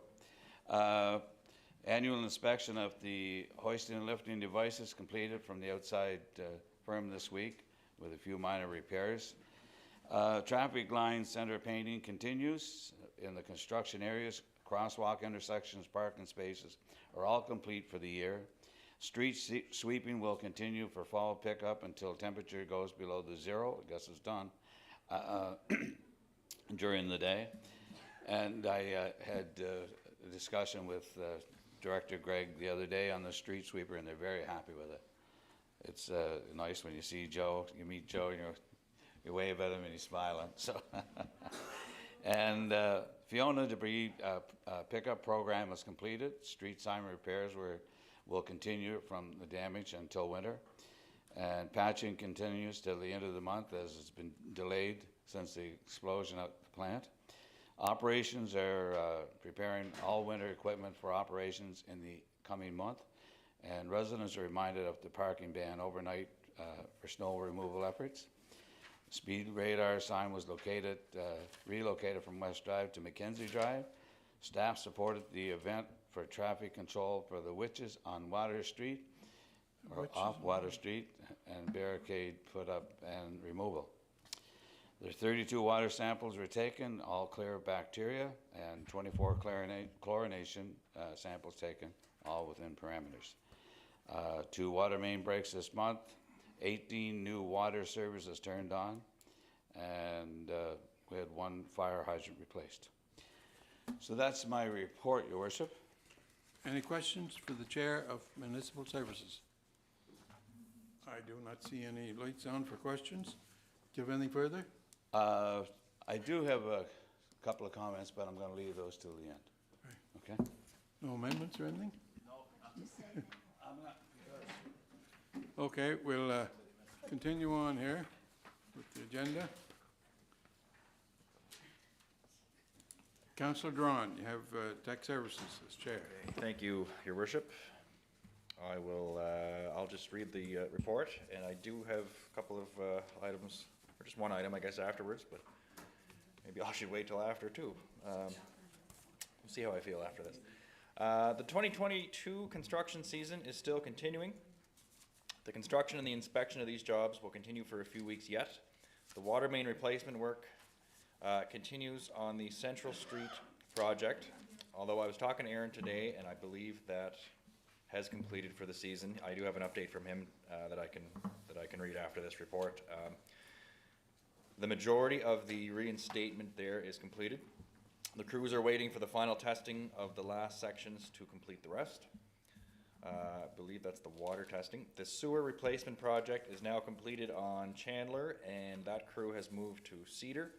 The curbing, paving, and sidewalk projects are completed. The status of those projects, as well as other projects, are updated weekly on our website. The infill tender continues. They are wrapping up the work on Glen Drive and Halley. Is it Halley or Haley? It's Halley. Huh? Haley. It's Hatley. Okay. To complete this project for this year. The storm project on Glover Shore Road is nearing completion. They still have to tie in the work at the Water Street intersection. The active transportation trail is continuing on Greenwood Drive from McLeod Street to Water Street. Staff continues to review and assist the public with pending developments and building permits to be issued for this year. Staff have been busy again this month with a few planning-related items brought before council. 12 building permits with a value of a little under $2.6 million were issued for the month of October, with a total year-to-date of 194 permits for a value of $44.57 million. We issued 4 permits for single-family residential and issued 4 permits for semi-detached. We also have we have also issued 1 permit for demolition, 1 permit for industrial, as well as 2 for commercial alterations or fit-ups. Developers are stopping in and speaking to staff for assistance with their proposed projects for 2022. Citizens are also encouraged to continue to ask for assistance with their projects that they may still have planned for the remainder of 2022. And thank you to Aaron McDonald for preparing that technical services report for this month. And I do have, I was asking Aaron today just about the progress up on Central Street, especially around like Maple and that area. And he did say, it's been disrupted a long time. That location up on Maple and Central, it was one of the 2 locations that they needed to access for that section of water main from the intersection north to the end of the cemetery. It had injection ports and feeders to allow for the chlorination, flushing, and testing of that section. Once passed, those endpoints were dug up to remove the injection or access points. So he said the water main project has just been completed for this season, and it'll start back up in the spring to continue north up to Pope Road. There were delays near the end where most of the street had been repaired, but the contractor was still getting the water quality testing completed. After they were able to get 2 consecutive day water quality passes, that section of water main was then able to be put into commission. So the 2 locations in the last block could then be dug up to remove the access points for flushing that section of water main. Those locations were then repaired. So I think that covers everything. Up until a few days ago, I know I was driving on Maple and crossing Central was a bit of a good time, but he said, I believe, that's now paved over, and I think he's got everything covered, up to date, not sure. So just, Whoever, Councillor Snow, you got Yeah, something just a couple, brewing in there. just a couple questions. So, Central Street project, so it's not completed, it's just completed for this season? So there's still work to It'll happen? start back up in the spring and it'll continue north to Pope. Okay, so when we put out RFPs, there's usually a timeline for it, and if they don't fall within the timeline, I just can tell you from my constituents who deal with Central Street on a regular basis if they're going anywheres. It's been a long summer, so it's concerning to hear it's going to be another long summer. So I guess there's a couple questions in that time frame wise for the project. If they're not meeting that time frame, then there's penalties like other contracts we have. And then secondly, do we have a new time frame for next year? Because I can tell you it's something that's going to be asked of me Yeah, I think over and over just again. to clarify, the water main replacement project is an ongoing project. Next, like what we tendered for this year is the work that's been done. We will be tendering for new work. when Councillor refers to the project will be ongoing, it's a multi-year project, right? So they meant this year's. This year's work, This year's work is Scope of complete. work We're gonna has be been tendering completed. more work. We have how many X kilometers of 125-year-old water pipe we need to complete. That Central Street piece is a important piece of getting clean, fresh water. We all know that Yeah. speech, right? But so we have to do the whole street. yeah, and believe me, anytime people ask me Yeah. about the project, I say it's a very worthwhile project. We all want good working, drinking water, but it's just concerning as as it tends to drag on. In some people's eyes, maybe it's going at the exact speed it's supposed to, but it was a long summer for my residents, so I need to ask. And the second one, and it's similar to that, And and I, just before I guess you get into the second part, obviously, we're gonna be talking about, you know, what's budgeted,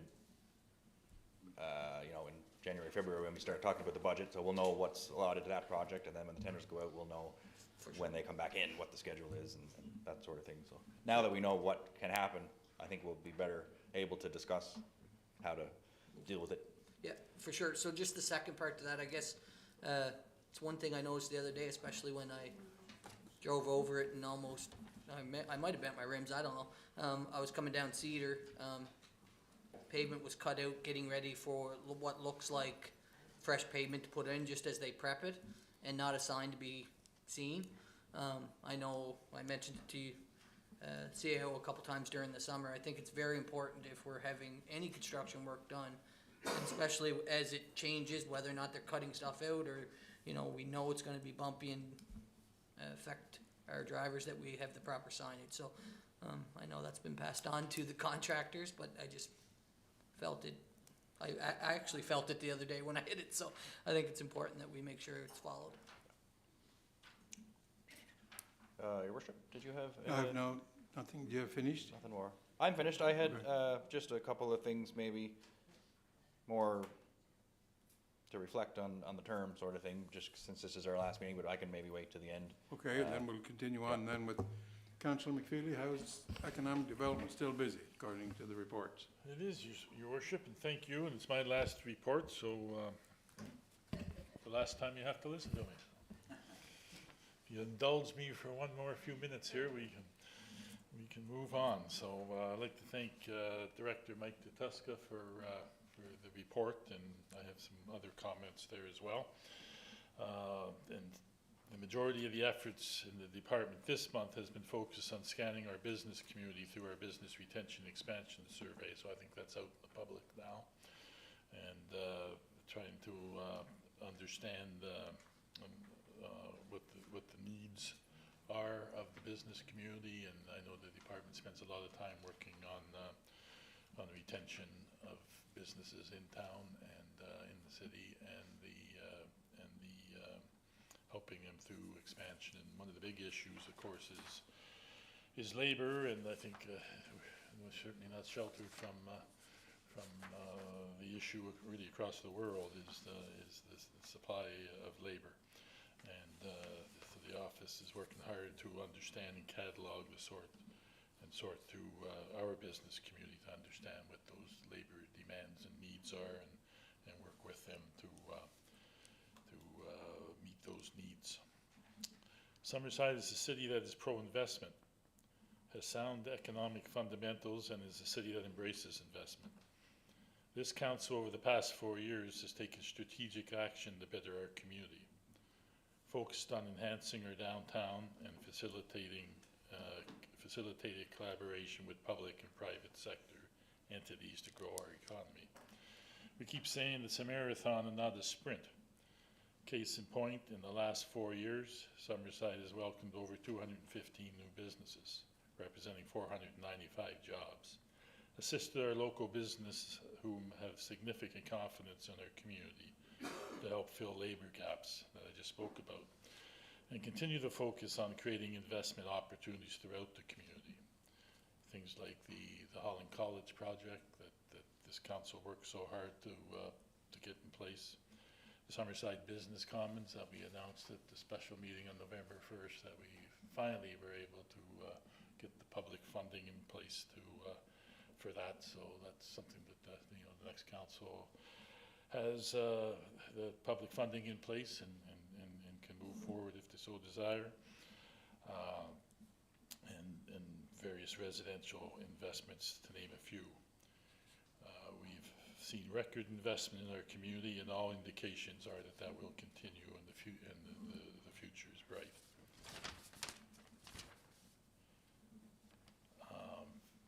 Core block is something that this council took on. Really, we kind of began with the previous council, but this council picked up the gauntlet on it and has advanced it forward. And I think we will, and it's really up to the developer to make the announcement, not me, but I think we'll see some very favorable announcement around core block in the next couple of weeks. It's an exciting project and really will be a game changer for the downtown. So that's all I'm going to say about that. And as I say, I think it's the developer's announcement to make, not mine. Yeah, when certainly I agree. We're certainly not mentioning the developers, but I signed the papers last week, and so it's signed, sealed, and delivered, and it's going to happen. It is going to happen. And there was a lot of meetings by this council over the last number of years to make it happen. So, and you know, I know the developer will be announcing it in the very near future. It's going to be a major development. So we're excited by that, and it's one of those things where, you know, this stuff takes a long time, and that was probably, you know, 5-6 years to get it to that's going to be a done deal. So whether that announcement's made before December 5th, and this council is still in their chairs, or whether it's made afterwards, that, you know, the important thing is that the community moves forward and the project is happening. So as I said, these projects take a long time to bring to fruition. So really pleased about that one. So anyways, this is my last formal meeting on council, and I want to take this opportunity to express my gratitude, firstly, to the residents of Ward 7, Queen Shore, 3 Oaks, for their support these past 8 years. I've tried to represent you to the best of my ability. I believe I have responded, I think I have responded to every email and telephone call that I've received, and if I did miss any, I apologize profusely. You may not have liked the answer, but you got an answer. And so I really hope I haven't missed any of those inquiries over these past 8 years. I know you're in good hands, and Rick Morrison's here tonight, and Rick will be taking over and certainly following the footsteps of his father and his grandfather. So I know that I want to congratulate Rick again, and I know the residents of Ward 7 will be in excellent hands. So, secondly, I want to say thank you to my colleagues on council for the 2 terms that I served. Both experiences were different, and yet both councils accomplished much. In many ways, the previous council set the table for much of our work, and hopefully as a council we've set the stage for the next council. And from my perspective, that is how it should work. Thirdly, I would be remiss if I didn't acknowledge and thank not only our senior staff, but all the staff within the city. It is often said that any corporation's greatest resource is its people, and we really are blessed to have a tremendous quality of people in this city, so working for the city. So I had the pleasure of working with 3 CAOs, Bob Ashley, Rob Philpott, and now Gordon. And I'm so thankful to them for their work and their assistance in any issues that I had. Also, thank you to directors Aaron, Christian, Greg, Laurie, Chief Ron, former Chief Poirier, and current Chief Sinclair, and of course Mike Tutusco, who I worked very closely with in this term. Mike and I were, I think, a pretty good team. He kind of looked after the grunt work, I guess, type of thing, and getting the major things done, and he just wound me up when it was necessary to wind me up, so it worked quite well. So finally, I had the pleasure to serve under 2 mayors, Bill Martin and Basil Stewart. Very different in their approaches, but both had a genuine interest in the development and well-being of Summerside at the center of everything that they did. Mayor Stewart We got off to a little rocky start with a little fierce debate our first meeting there, but on opening night. But we were able to work through that and find a way to work together to get some good things done for Summerside, I believe. And I thank you for your service, sir, and it has been a real pleasure and an honor to serve with you these last 4 years. And finally, I want to say that it has been a privilege for me to sit in this chambers these last 8 years. It has not always been easy, and tonight will attest to that. I got involved only because I had an interest in my community and wanted to give back a little something to the community that has been good to me. I hope as I depart that I have made a little bit of a contribution to making Summerside a better place to live, work, and play. So thank you.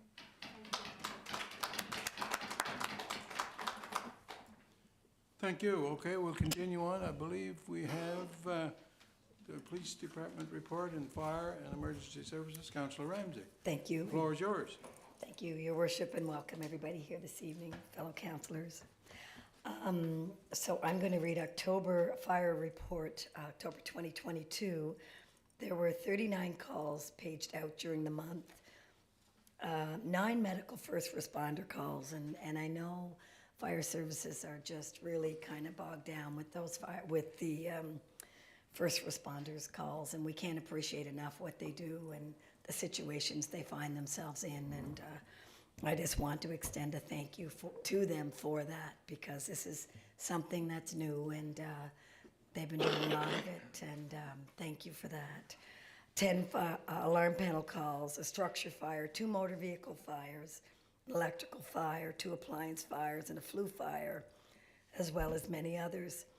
Firefighters trained for a total of 290 hours for the month of October. Chief Inman and firefighters recently hosted an employee appreciation evening, which was very nice. I attended, as well as Your Worship, Basil Stewart. It was noted the importance of having local employers that are willing to let their employees leave during business hours and help residents and other businesses deal with emergency situations. And Justin, you were there as well as a firefighter. Certificates of appreciation were passed out to all companies that employ our firefighters, and I'd like to take this opportunity to thank them all very much.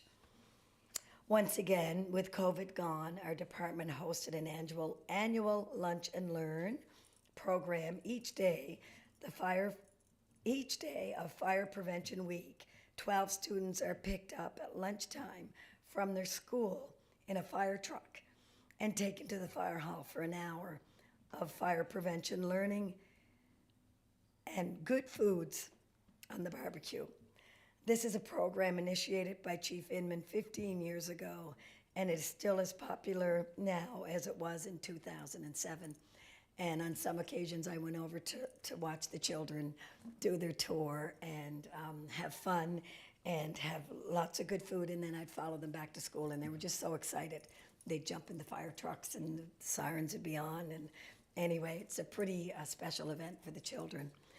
So thank you for that. And firefighters are well into the final stage of planning our December 2nd Santa Claus Parade. It's at 6 o'clock. And it's leaving the Credit Union Place for anybody that is interested. And there will be, on our website, there will be, it will be defined as to where the parade going from Credit Union Place down to Water Street up to Granville Street, and then it will end at the Memorial Park. So, and I know Councillor Adams has lots to say about those. No, you don't have that, do you? Okay, Councillor McColeman, do you have that for downtown Summerside and what's going to take place for the 3 weekends in December? Did she get a hold of you on that? No, throughout December. I meant to say December, I'm sorry, yeah. Throughout the month of December, after this. You want to put your, After the Santa Claus Parade, which ends at Memorial Square. That's right. The Yuletide Festival, which will run for 3 weeks, consecutive weeks afterwards, will begin that night. and it's put on by Downtown Summerside, correct? Downtown Summerside, yep. And Community Services. So anyway, it's going to be a lot of fun. So when the parade ends, there's going to be hot chocolate for the children. Santa Claus is going to be there. There's going to be music and lots of fun times. And a so- beautiful, beautiful festivity in the area. In the area, yes. So I just wanted to pass that on for folks that weren't aware. So it's December 2nd at 6 o'clock. That concludes my fire report for October. Is there any questions? No? Go ahead. Okay. Just one little, Sorry. sorry. Oh, just one little, sorry. I just want to, just apologize to everybody that's going to be at the Santa Claus Parade. Yeah. My son has a hockey tournament. It's the first one that I got to miss. It's in New Brunswick. I'm very sorry. That's okay. Cody, if you could put that online and We understand. Father in the bulletin Sunday, that'd be great. I'm sorry. That's important to be there. Thank you. It is. Family first, Justin. Yeah. Excuse my voice. I'm going to try and get through this report. It's our police service report for October. Members continue to attend several regular meetings for the month, including Crime Stoppers, bridge meetings for people at risk, victims of family violence, steering committee, Canada Game security meetings, National Amber Alert Working Group, and emergency measures meetings. Constable Kennedy and Constable Quinn attended 2 weeks of tactical troop training in Nova Scotia with the RCMP. Corporal Driscoll and Corporal Cornish were involved in a mock hostage-taking active shooter scenario at the Charlottetown Airport on October 19th. They were both part of the event as crisis negotiators. A meeting was held this month at RCMP regarding serious incident response teams, operations on PEI. New Brunswick has now become part of the Nova Scotia CERT. So New Brunswick has become part of the Serious Incident Response Team. Members attended the Crime Stoppers Award Dinner in Charlottetown as part of the Police Officer of the Year Award. I got to attend that, and it was a very lovely luncheon. And Charlottetown Police Services had someone awarded Police Officer of the Year, and so did an RCMP member receive that. I think they go back and forth. 1 year it's Summerside, the next year it's Charlottetown, so they just try to, make it even. It was lovely. As we're all aware, Chief Poirier retired during the month.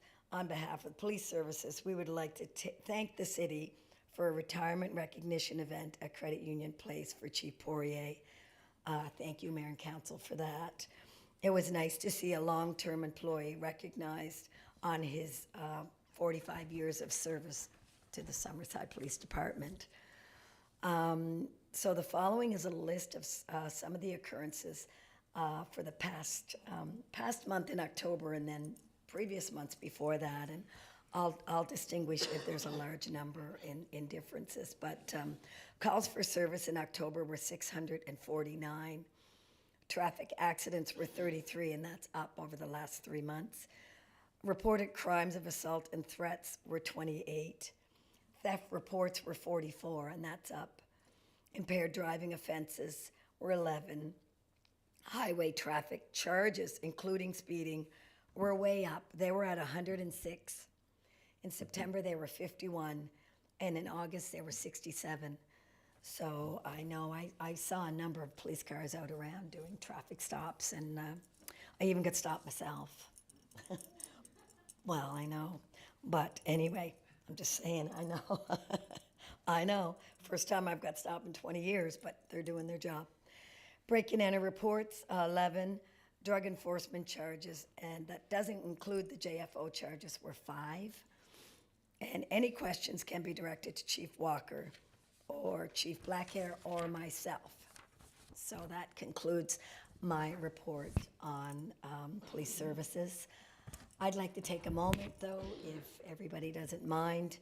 I want to say thank you to Councillor Brian McFeely. Brian, it's been my pleasure working alongside you for the last 4 years. I wish you all the best on your, I know you're not actually retiring because you're working with Canada Games and you're working very hard with them. I just wish that that goes well and that you and your beautiful wife have a lovely holiday when this is all said and done. Thank you, Brian. I know you will. And Councillor Greg Campbell, thank you, Greg, for the time you've given to the city of Summerside, and it's been my pleasure to work with you, Greg, over the last 4 years. And I know both you and Brian have put in 8 years here with the city of Summerside, and I just wish you well, Greg, on your retirement and with everything. And it's been my pleasure. And Mayor Basil Stewart, thank you for the 30-plus years that you've given to Summerside. Everywhere we go in this city, we see your legacy, Basil. It's everywhere. I'm proud to have worked with you for the last 4 years. I'm proud of the work that you've done, that you've allowed us council members to do. There was never a no from you if there was something that you knew was important to us, and we wanted to move forward on it. We had your full support. Thank you for the battles that you fought for us, and I appreciate everything that you've done. I know the city of Summerside certainly does. You've been around a long time, and I hope that you enjoy your retirement and that you and Gail get to travel. You said I was going to retire. Well, maybe you're not going to retire. Too much strength left in this old frame yet. That's right, and I know that, so I know it's going to be hard to settle you down. I'm not going to hang him up like a hockey term. No way. But anyway, Mayor Stewart, thank you very, very much for the opportunity to spend this last 4 years with you. I appreciate it, and I wish you all the best. Thank you. Thank you very much, Councillor. Thank you. Okay, we'll continue on here with the agenda. Community services, Councillor Snow. The floor is yours. Sir. Thank you, Your Worship. I'd like to just start off by thanking Director J.P. DeRoger, who compiled the report. October kicked off with ice crews putting the ice in the Island Petroleum Energy Center following September events and in advance of the Summerside Western Capitals home opener. To that, after nearly a month on the road, the Caps took on the Fredericton Red Wings on October 8th in front of nearly 3,000 fans. The Caps took that one along with 3 more in the month of October, going 4-0 on home ice in the month. The Aquatic Center at the Credit Union Place hosted Summerside Dolphin Swim Club regional swim meet on October 29th, drawing numerous swimmers from across the western portion of Prince Edward Island. Public swimming lesson registration for all fall edition opened in late October and filled up almost instantaneously. Lessons are offered to a variety of skill levels from toddlers to adults.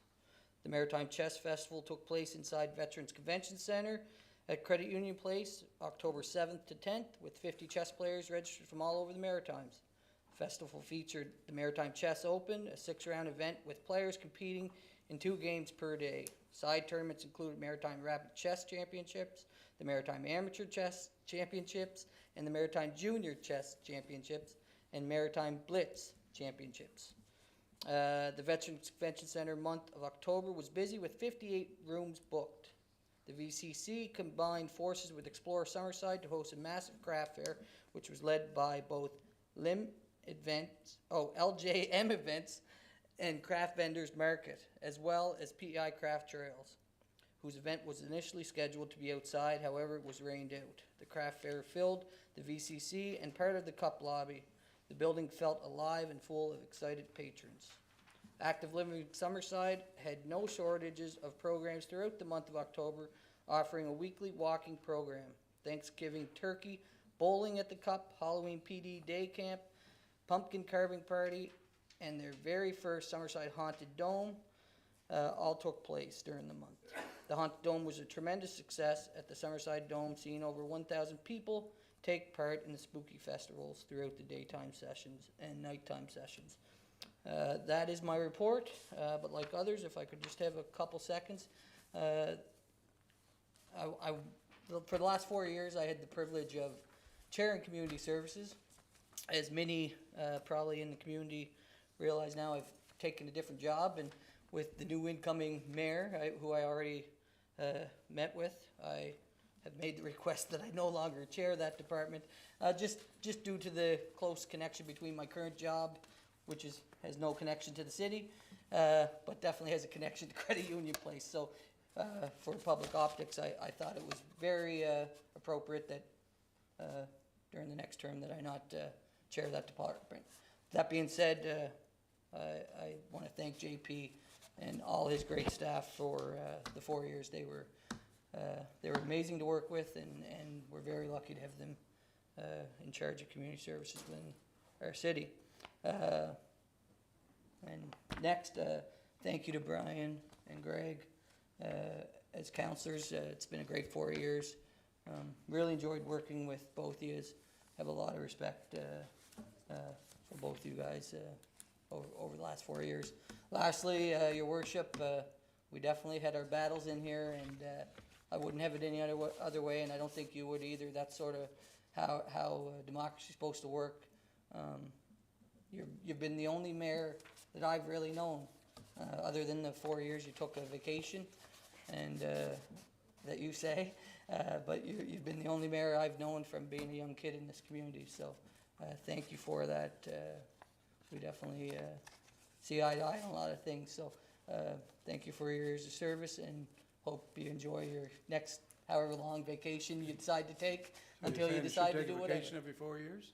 Yeah, I don't know, maybe. Is that what you're saying? I don't know what, but if it's only a vacation, then maybe we'll see you again. So, thank you.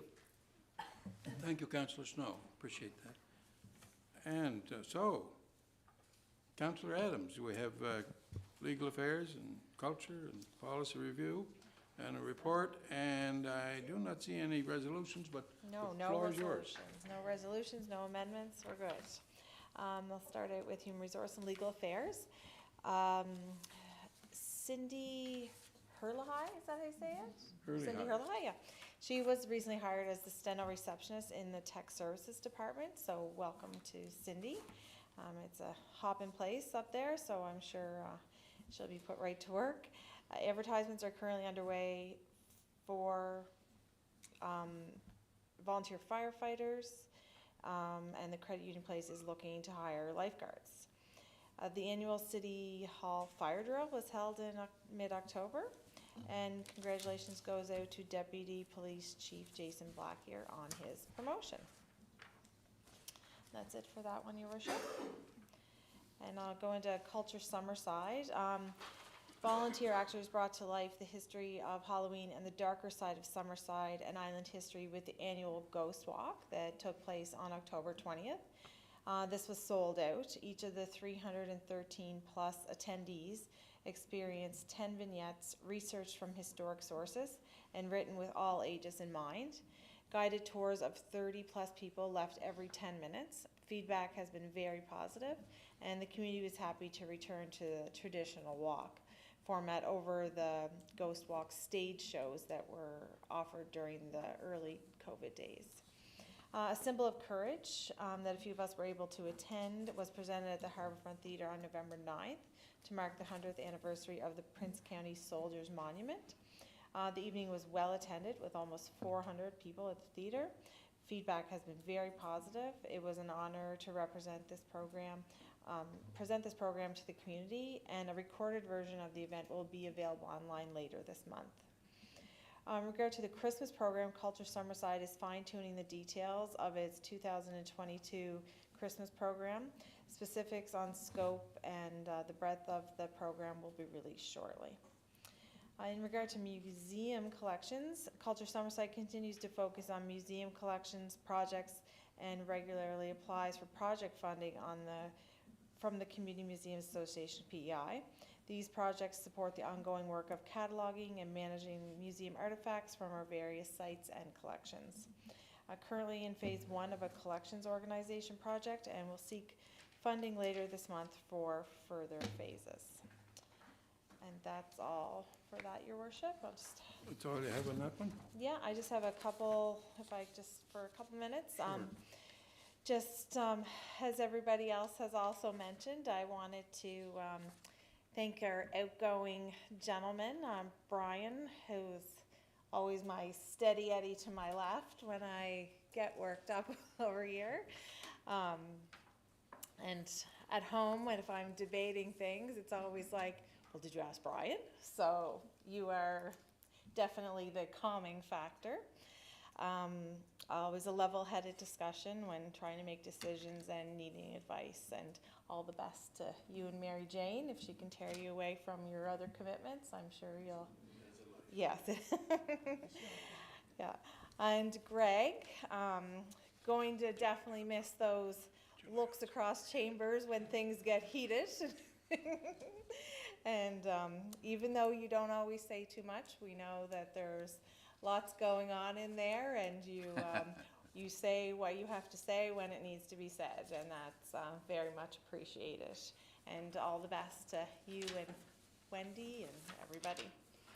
And last but not least, Mayor Basil, your support for myself and the residents of Ward 8, residents along Ward 8 long before my time, is appreciated. And when going door to door, it was, you know, mentioned many times, you know, amalgamation and, you know, the mayor this and the mayor that. So it was nice to hear that, and it's not forgotten. And you always made sure that even though amalgamation has been a while ago, you always made sure that the amalgamated wards always pushed for what they deserved and got their fair share, and when it came to budget time and so on. So thank you very much. And like they said, you never shut us down when it was something we believed in. We always, you know, we didn't like to have to put you in the spot of having to break a tie, but you were there to do it when we needed you to, and we want to wish you and Gail all the best. Thank you, Councillor Adam. Okay, some lights on here now, I guess. Councillor, Deputy Mayor, and then Bruce. Go ahead. No, you go ahead first. And sorry, and then Justin. Do you want to go, Justin? I just put it on, so. Oh, okay. Well, I was the first one to begin the reports, and I didn't like to bring any comments to you until later in the evening. You didn't? No. Imagine.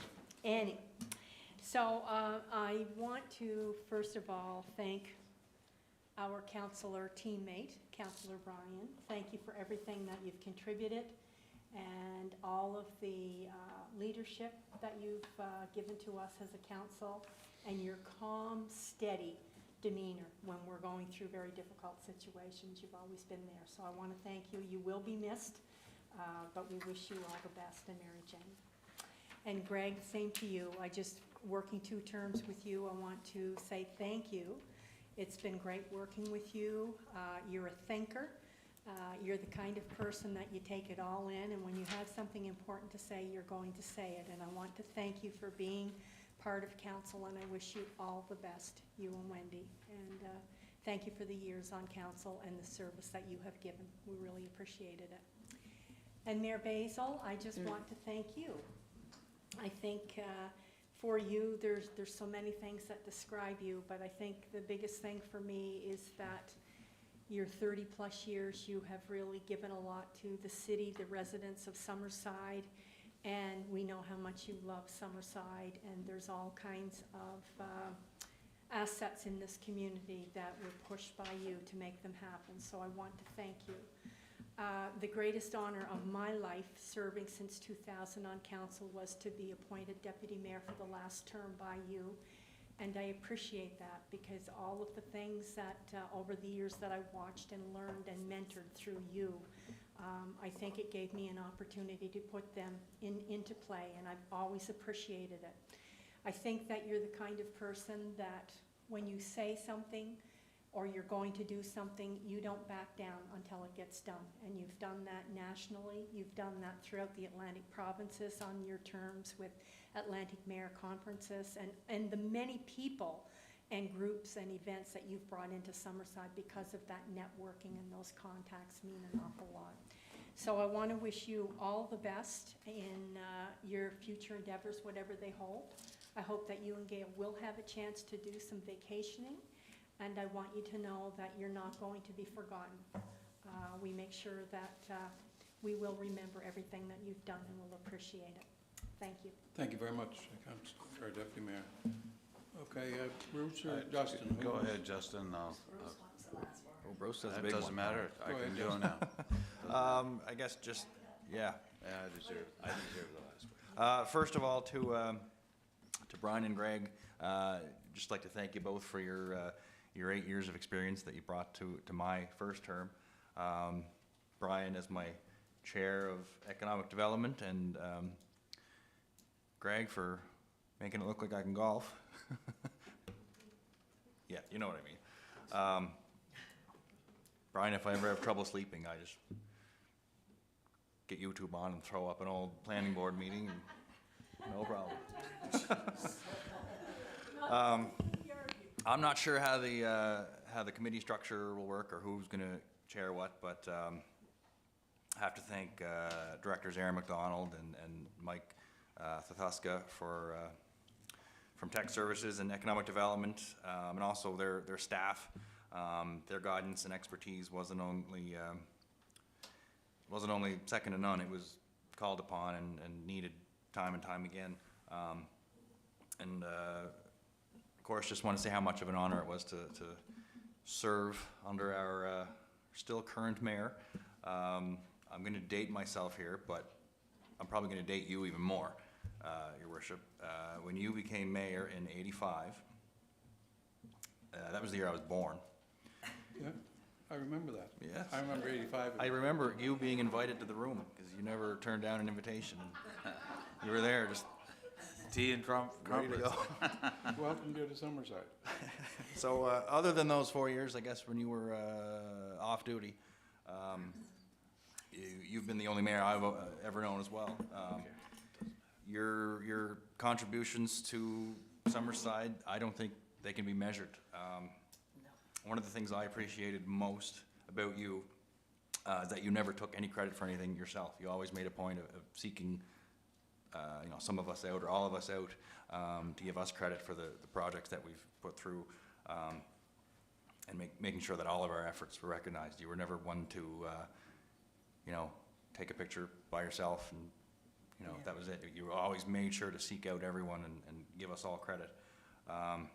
It's always nice to have somebody else in the picture, just in case the camera blew up. So, although I look forward to the next term and what it might bring to Summerside, it's undeniable that you have, really shaped what Summerside looks like today, and with your leadership and your dedication. So, thank you for your service, and I know we haven't seen the last of you. So. Thank you, Councillor Doiron, for your kind comments. Councillor He's Barr. going to let me go first because he wants to go last. But everybody here talked about their directors, and I didn't think to do that, and I don't want to miss that moment. But for the past 4 years, I got to chair fire service and police services and emergency measures. But I did put a request in to continue to be chair on those departments, and I really, really hope that happens. As you said, you met with our next mayor, and so did I. I've done a lot of work in those departments, and I have a lot more work to do. So I'm really hoping, I'm not going to be saying goodbye to them. I'm hoping that I'm going to be able to continue to work with both Chief Enman and Chief Walker. So, but if I have to say goodbye, I will. I'm hoping I don't have to. So that's why I didn't really mention them. Thank you. May I, Your Worship? I'm sorry. I just wanted to thank Director Kristen as well. I know that in our new portfolios, whatever they're going to be, we're not sure. But and I'm sorry, my back is to you, Kristen, Director Kristen. But serving with Kristen has been, a real, very positive experience with the finance department and all of the staff. Very friendly, very thorough. And I think all of the things that people may not see with all of the significant departments in the city, they're run very closely and tightly. And I think I really can say that I've learned an awful lot through Kristen's leadership and former director Rob Philpott at that time. But anyway, thank you. Hopefully I'll see you back. Councillor MacDougall. Okay, I'll just say ditto. No. I do want to thank Director Greg Goody as my chair during the last term. Greg is just a fountain of knowledge, and he is a great guy to chat to every month, and so we're not sure where we're what department we're going to land in, but I do want to thank Greg. And Greg Campbell, Councillor Greg Campbell, I want to wish you all the best, sir. It's been a pleasure with you the last 8 years. You're just getting good at golf, and now you're taking off. No, Greg, I really appreciate it. Your stand in things. If you didn't know where you stood, just asked you, and that was basically, what you see is what you got, and I appreciate that. And I wish you and Wendy all the best in your retirement. Thank you. Councillor McFeely, I want to take the opportunity to thank you for the past 8 years, and you've done a bang-up job with economic development.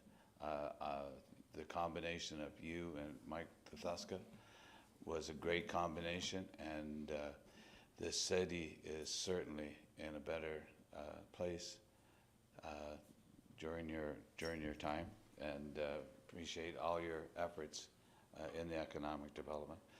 I really appreciate your steady Eddie process that you continue to have, and you're going to be certainly missed around the council chambers for that, just to keep us grounded, right? So anyway, I wish you and your wife all the success, health, and happiness in your next chapter. Take care, buddy. Mayor Stewart, I've had the pleasure of working with you for, I think it's 27 years now. A couple of weeks or more. Just a couple of weeks, and it was an honor. I think probably 16 or 17 of those years was deputy mayor, and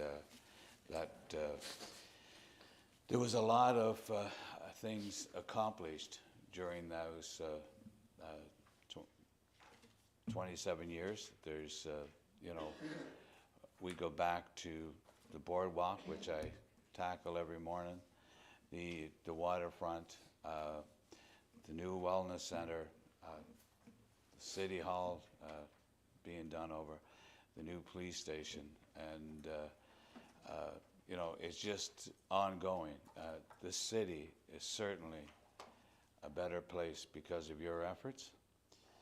I know that we had a few wrinkles in the road, but we're men and we get over that. And I certainly have enjoyed my time on council with you, and appreciate everything that we've achieved together. So I just want to wish you and Gail all the health and happiness in your vacation, or whatever you're doing. Thanks a lot. Thank you, Councillor MacDougall. So we've got the agenda, and I'm starting with a bad cold, but we made it through the night. I'm just going to take a couple of minutes here to say a few words. Since it is my last meeting, excuse me again for a second. Excuse me. We'll have to start to thank everybody in the gallery for being here.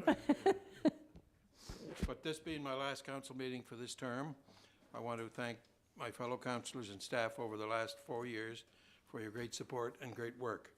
A lot of great things have been done, and we appreciate the support of council and staff.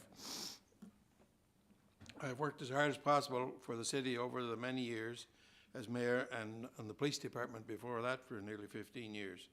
And that wasn't an easy job either. And I was honored to be elected to the national president of the Canadian Federation of Municipalities, which was a great experience and a great organization. And as was mentioned by Deputy Mayor, with the Atlantic Mayors Association, we held a meeting right here in these chambers. The first meeting in this council chambers was the Atlantic Mayors meeting here in Summerside. And I also served on the PEI Federation of Municipalities, which was another great experience. And I guess fortunate or lucky, whatever you want to call it, to serve on a number of national boards over the years. One of the better ones I'll always remember is the Canada 125 board for Canada's 125th anniversary. They asked me to represent PEI on the board, and that was a tremendous experience. dealing with other people from all across. There were 32 members on the board, and you're always learning in this business, right until the last day. And I picked up a lot of information from those people over the years, and they serve on the National Infrastructure Committee for another couple of years. And then for Canada's 125th anniversary, we talked about it for a couple of years, and the project was the legacy project was going to be the Trans-Canada Trail Foundation. And when we started talking about that first in about January, you know, it was surprising how many people nearly got under the table laughing about, you know, that's a crazy idea. Because only 100 years ago they built the train so people wouldn't have to walk across Canada. But as time went on, people got convinced, and I had the board meeting come to Summerside in September of that year, and the resolution passed 31 to 1 that the legacy project be the Trans-Canada Trail. So we're now the birthplace of the Trans-Canada Trail, and you probably saw the big logo downtown. So that was a great board to serve on, and God rest his soul, one of the members of the board was Richard Oland. He was murdered there a few years ago, but you know, you'd learn so much from people and from all, whatever they worked at during their lives. And so that was certainly a great experience. I'm sort of wandering along here and scratching some notes as I was thinking of. And I did serve 4 years on the National Capital Commission, which was another tremendous experience in Ottawa. And I really enjoyed that and met some great people there too.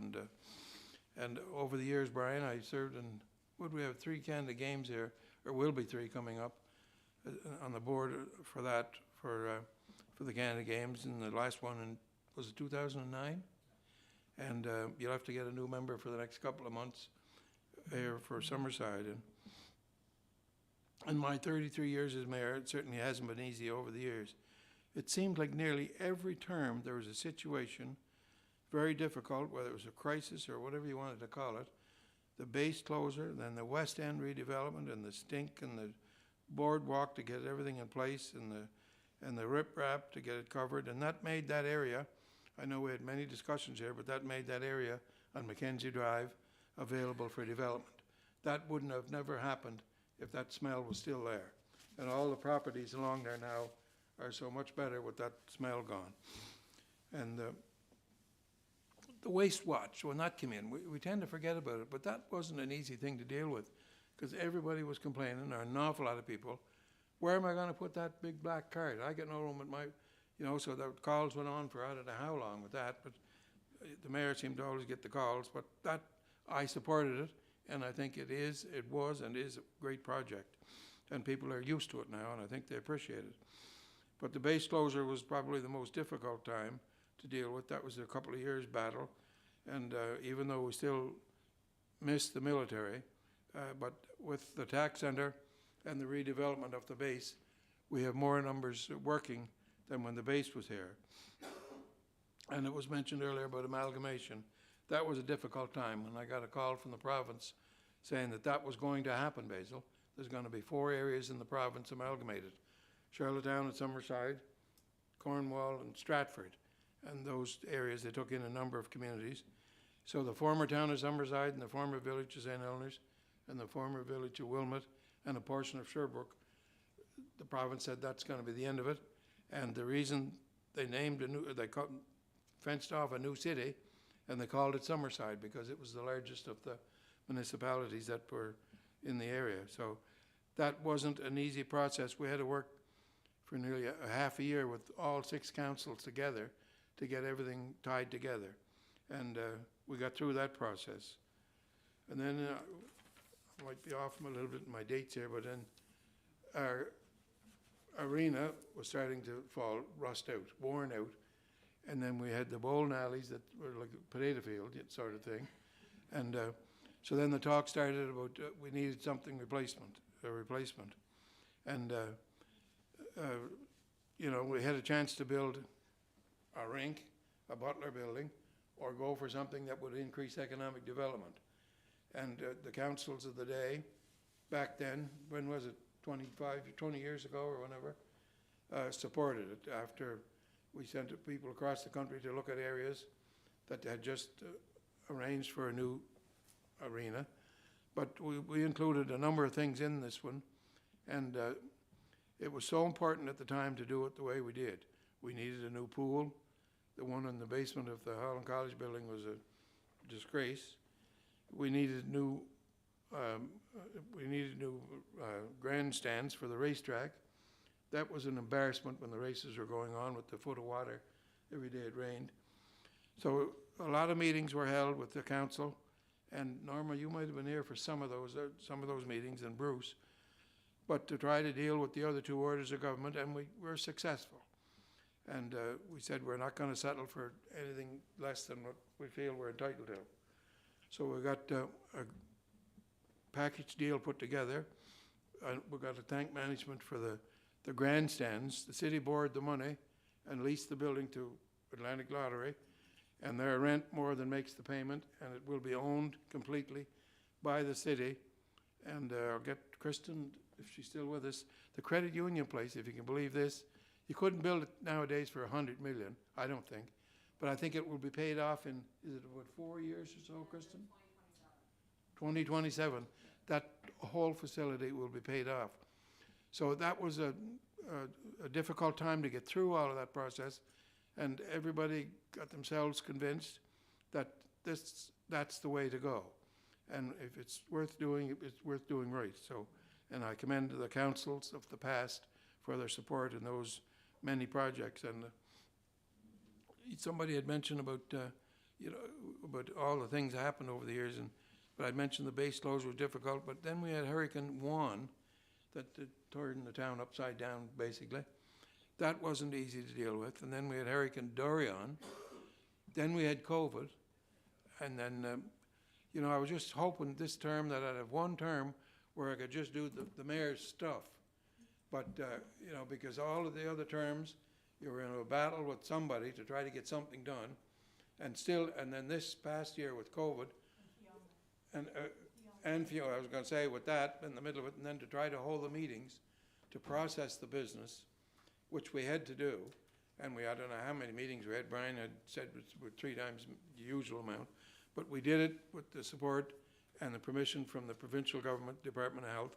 So we got that, and I think Councillor Doiron had mentioned about the millions of dollars in permits that were issued because of it, because council and we all worked around all of these many projects over the years. So it would have been nice to have a term just to do that stuff. But anyway, it is what it is. But and over the years, I think somebody had mentioned the CAOs, but I had 6 that I worked with over the years. God rest his soul, Nelson Johnson's gone now, but I had Mike Ryan and Terry Murphy and Bob Ashley and Rob Philpott and now Gordon McFarlane. And over those years, there was a lot acting in those parts. And I was just thinking, 8 premiers that we dealt with over the years. And I think I got them all there. Premier Lee, Joe Giz, Colbeck, Milligan, Pat Binns, Robert Giz, Wade McLaughlin, and now Dennis King. So you have to learn to work with all of the different political stripes. And we had members of Parliament, I go right back to George Henderson and Joe Maguire and Gail Shea and now Bobby Morrissey. And we've had good working relationship with those people to get all of these projects in place. And lieutenant governors, we had McPhail and Leonce Bernard and Barbara Hagerman and Frank Lewis and now Antoinette Perry. And Marion Reid was in there. So, and many governor generals and prime ministers. I met all of them over the years, as well as the lieutenant governors and governor generals. I remember going back with Mulrooney and Clark, Campbell, Chrétien, Martin, and the President, Justin Trudeau, whom I met as well. But anyway, it's been a tremendous 33 years as mayor and my years in the police department, and I did serve a term on the school board when I was in the police department, so that was a great experience. And our CAO's mother was on the board when I was there, Mrs. McFarlane. But I want to thank my wife Gail and family, because I spent hours, 12, 14 hours a day, and usually 7 days a week for many events, and I always had their support. And it was certainly, I gave it my best shot over the years as mayor and in my job in the police department, and I always had the support of my wife and family. And like I had mentioned, I was looking forward to a term just to to do the mayor stuff, but let's hope that we don't get any more hurricanes or you name it, COVID and everything else. But we got through that. But over those years to get all of those projects, I always tried to keep in mind, there's an old saying, an old mayor told me years ago, the right decision is the timing, but the right decision made at the wrong time is a poor decision. So we tried to always keep that in mind when you're going after credit union places and tax centers and everything else like that. And speaking of the tax center, I think there were 17 other locations in the country looking for that. And I remember going to Ottawa and meeting with the senators of Canada, because if you remember back then, they were all fighting with one another.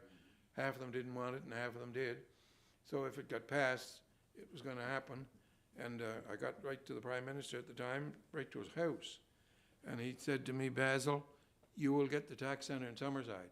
That's all I had when I got home. They said, how'd you get along? I said, well, I got a promise that we'd get the tax centre here. And some said, well, they weren't long getting rid of you. But anyway, it happened, and we have it here. When I drive by and see 1,500 jobs out there, plus the 1,000 or more at the base, it certainly makes a person feel great. And anyway, we tried to keep all of that in mind, the decisions and the timing, you know. And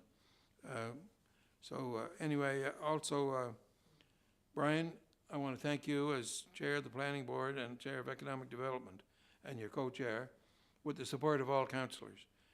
Many things, we talked about this from day one. I know the first night we had a little difference of opinion on things, but that was behind us the next morning or that night.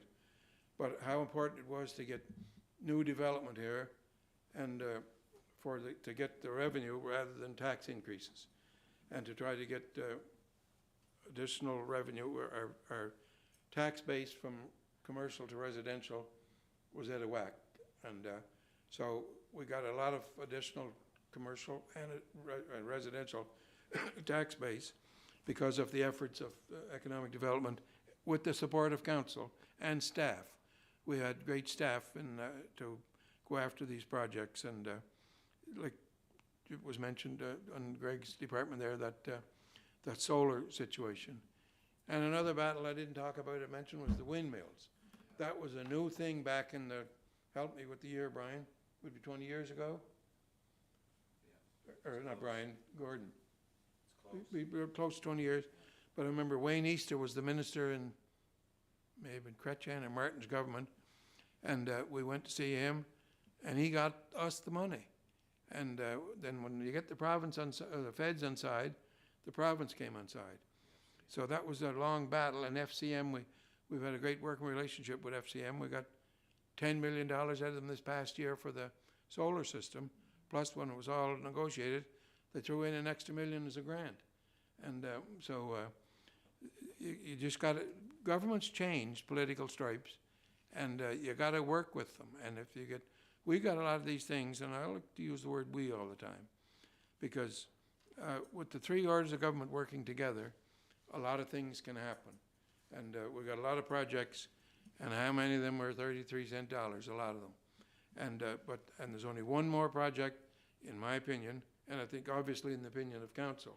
Last year, our fire hall has had its day, and that's been approved to be done, and that's the only major infrastructure that needs to be replaced. This city hall, something had to be done to that. That was done. You could throw a cat out underneath any one of the windows 20 years ago, and it had, you know, there was even some discussion, not necessarily in here, but out there, tear this old building down. That wasn't going to happen. So it was agreed upon to do what we did, and I think it was the right decision. And the same, and I'll say, and God rest his soul, he's gone now, Rick, but your dad was chair of the police department and fire, I think, at the time. And I was in the police department at the time. I might have been president of the union, I don't know. But anyway, we met with Wendell a number of times and said we need a police station. And guess what? He got it. So that's the kind of things that you got to work with. Everybody has to work together. And if you, any time somebody thinks they're going to go off on their own and do something, you know, you'll not get too far, because if everybody's working together, you can get things done and things will happen. So I want to thank you, Brian, and wish you all the best in your retirement. And Also, Greg, how you doing? Good working with you, Greg. You had always had the largest budget in the city, the electrical, which is, help me, Kristen, what, 27 million? Ballparkish. And with the windmills and with the solar and everything else, and and what? Yes, well, there's a whole list of things, and the electric chargers and electric cars, and that's the way to go. We've really been pushing the green energy, and that's why the Federal Minister of Energy was here a year or two ago with $26 million for the solar farm. And so, anyway, I thank you, Greg, for your great work over the last number of years. I worked with you for 4 years, but you've been here for 8, and thank you for your friendship and as well as your efforts for the city of Summerside. And I want to wish the new mayor and council all the best for the city of Summerside, and Councillor Marston to be, and Councillor Barb Gallant will be sworn in, I believe, on the 5th of December.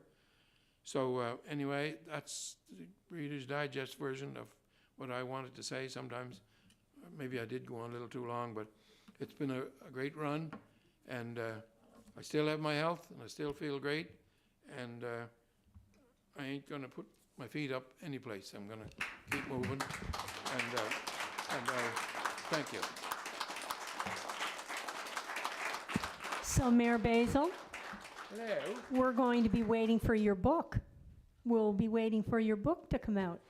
Well, that's, like I said earlier, timing is important. Thank you very much. I guess we've gotten to the end of the agenda. Is there a motion to adjourn? Everybody moved a motion to adjourn. Second? Thank you very much. Brian will take a second to get us out.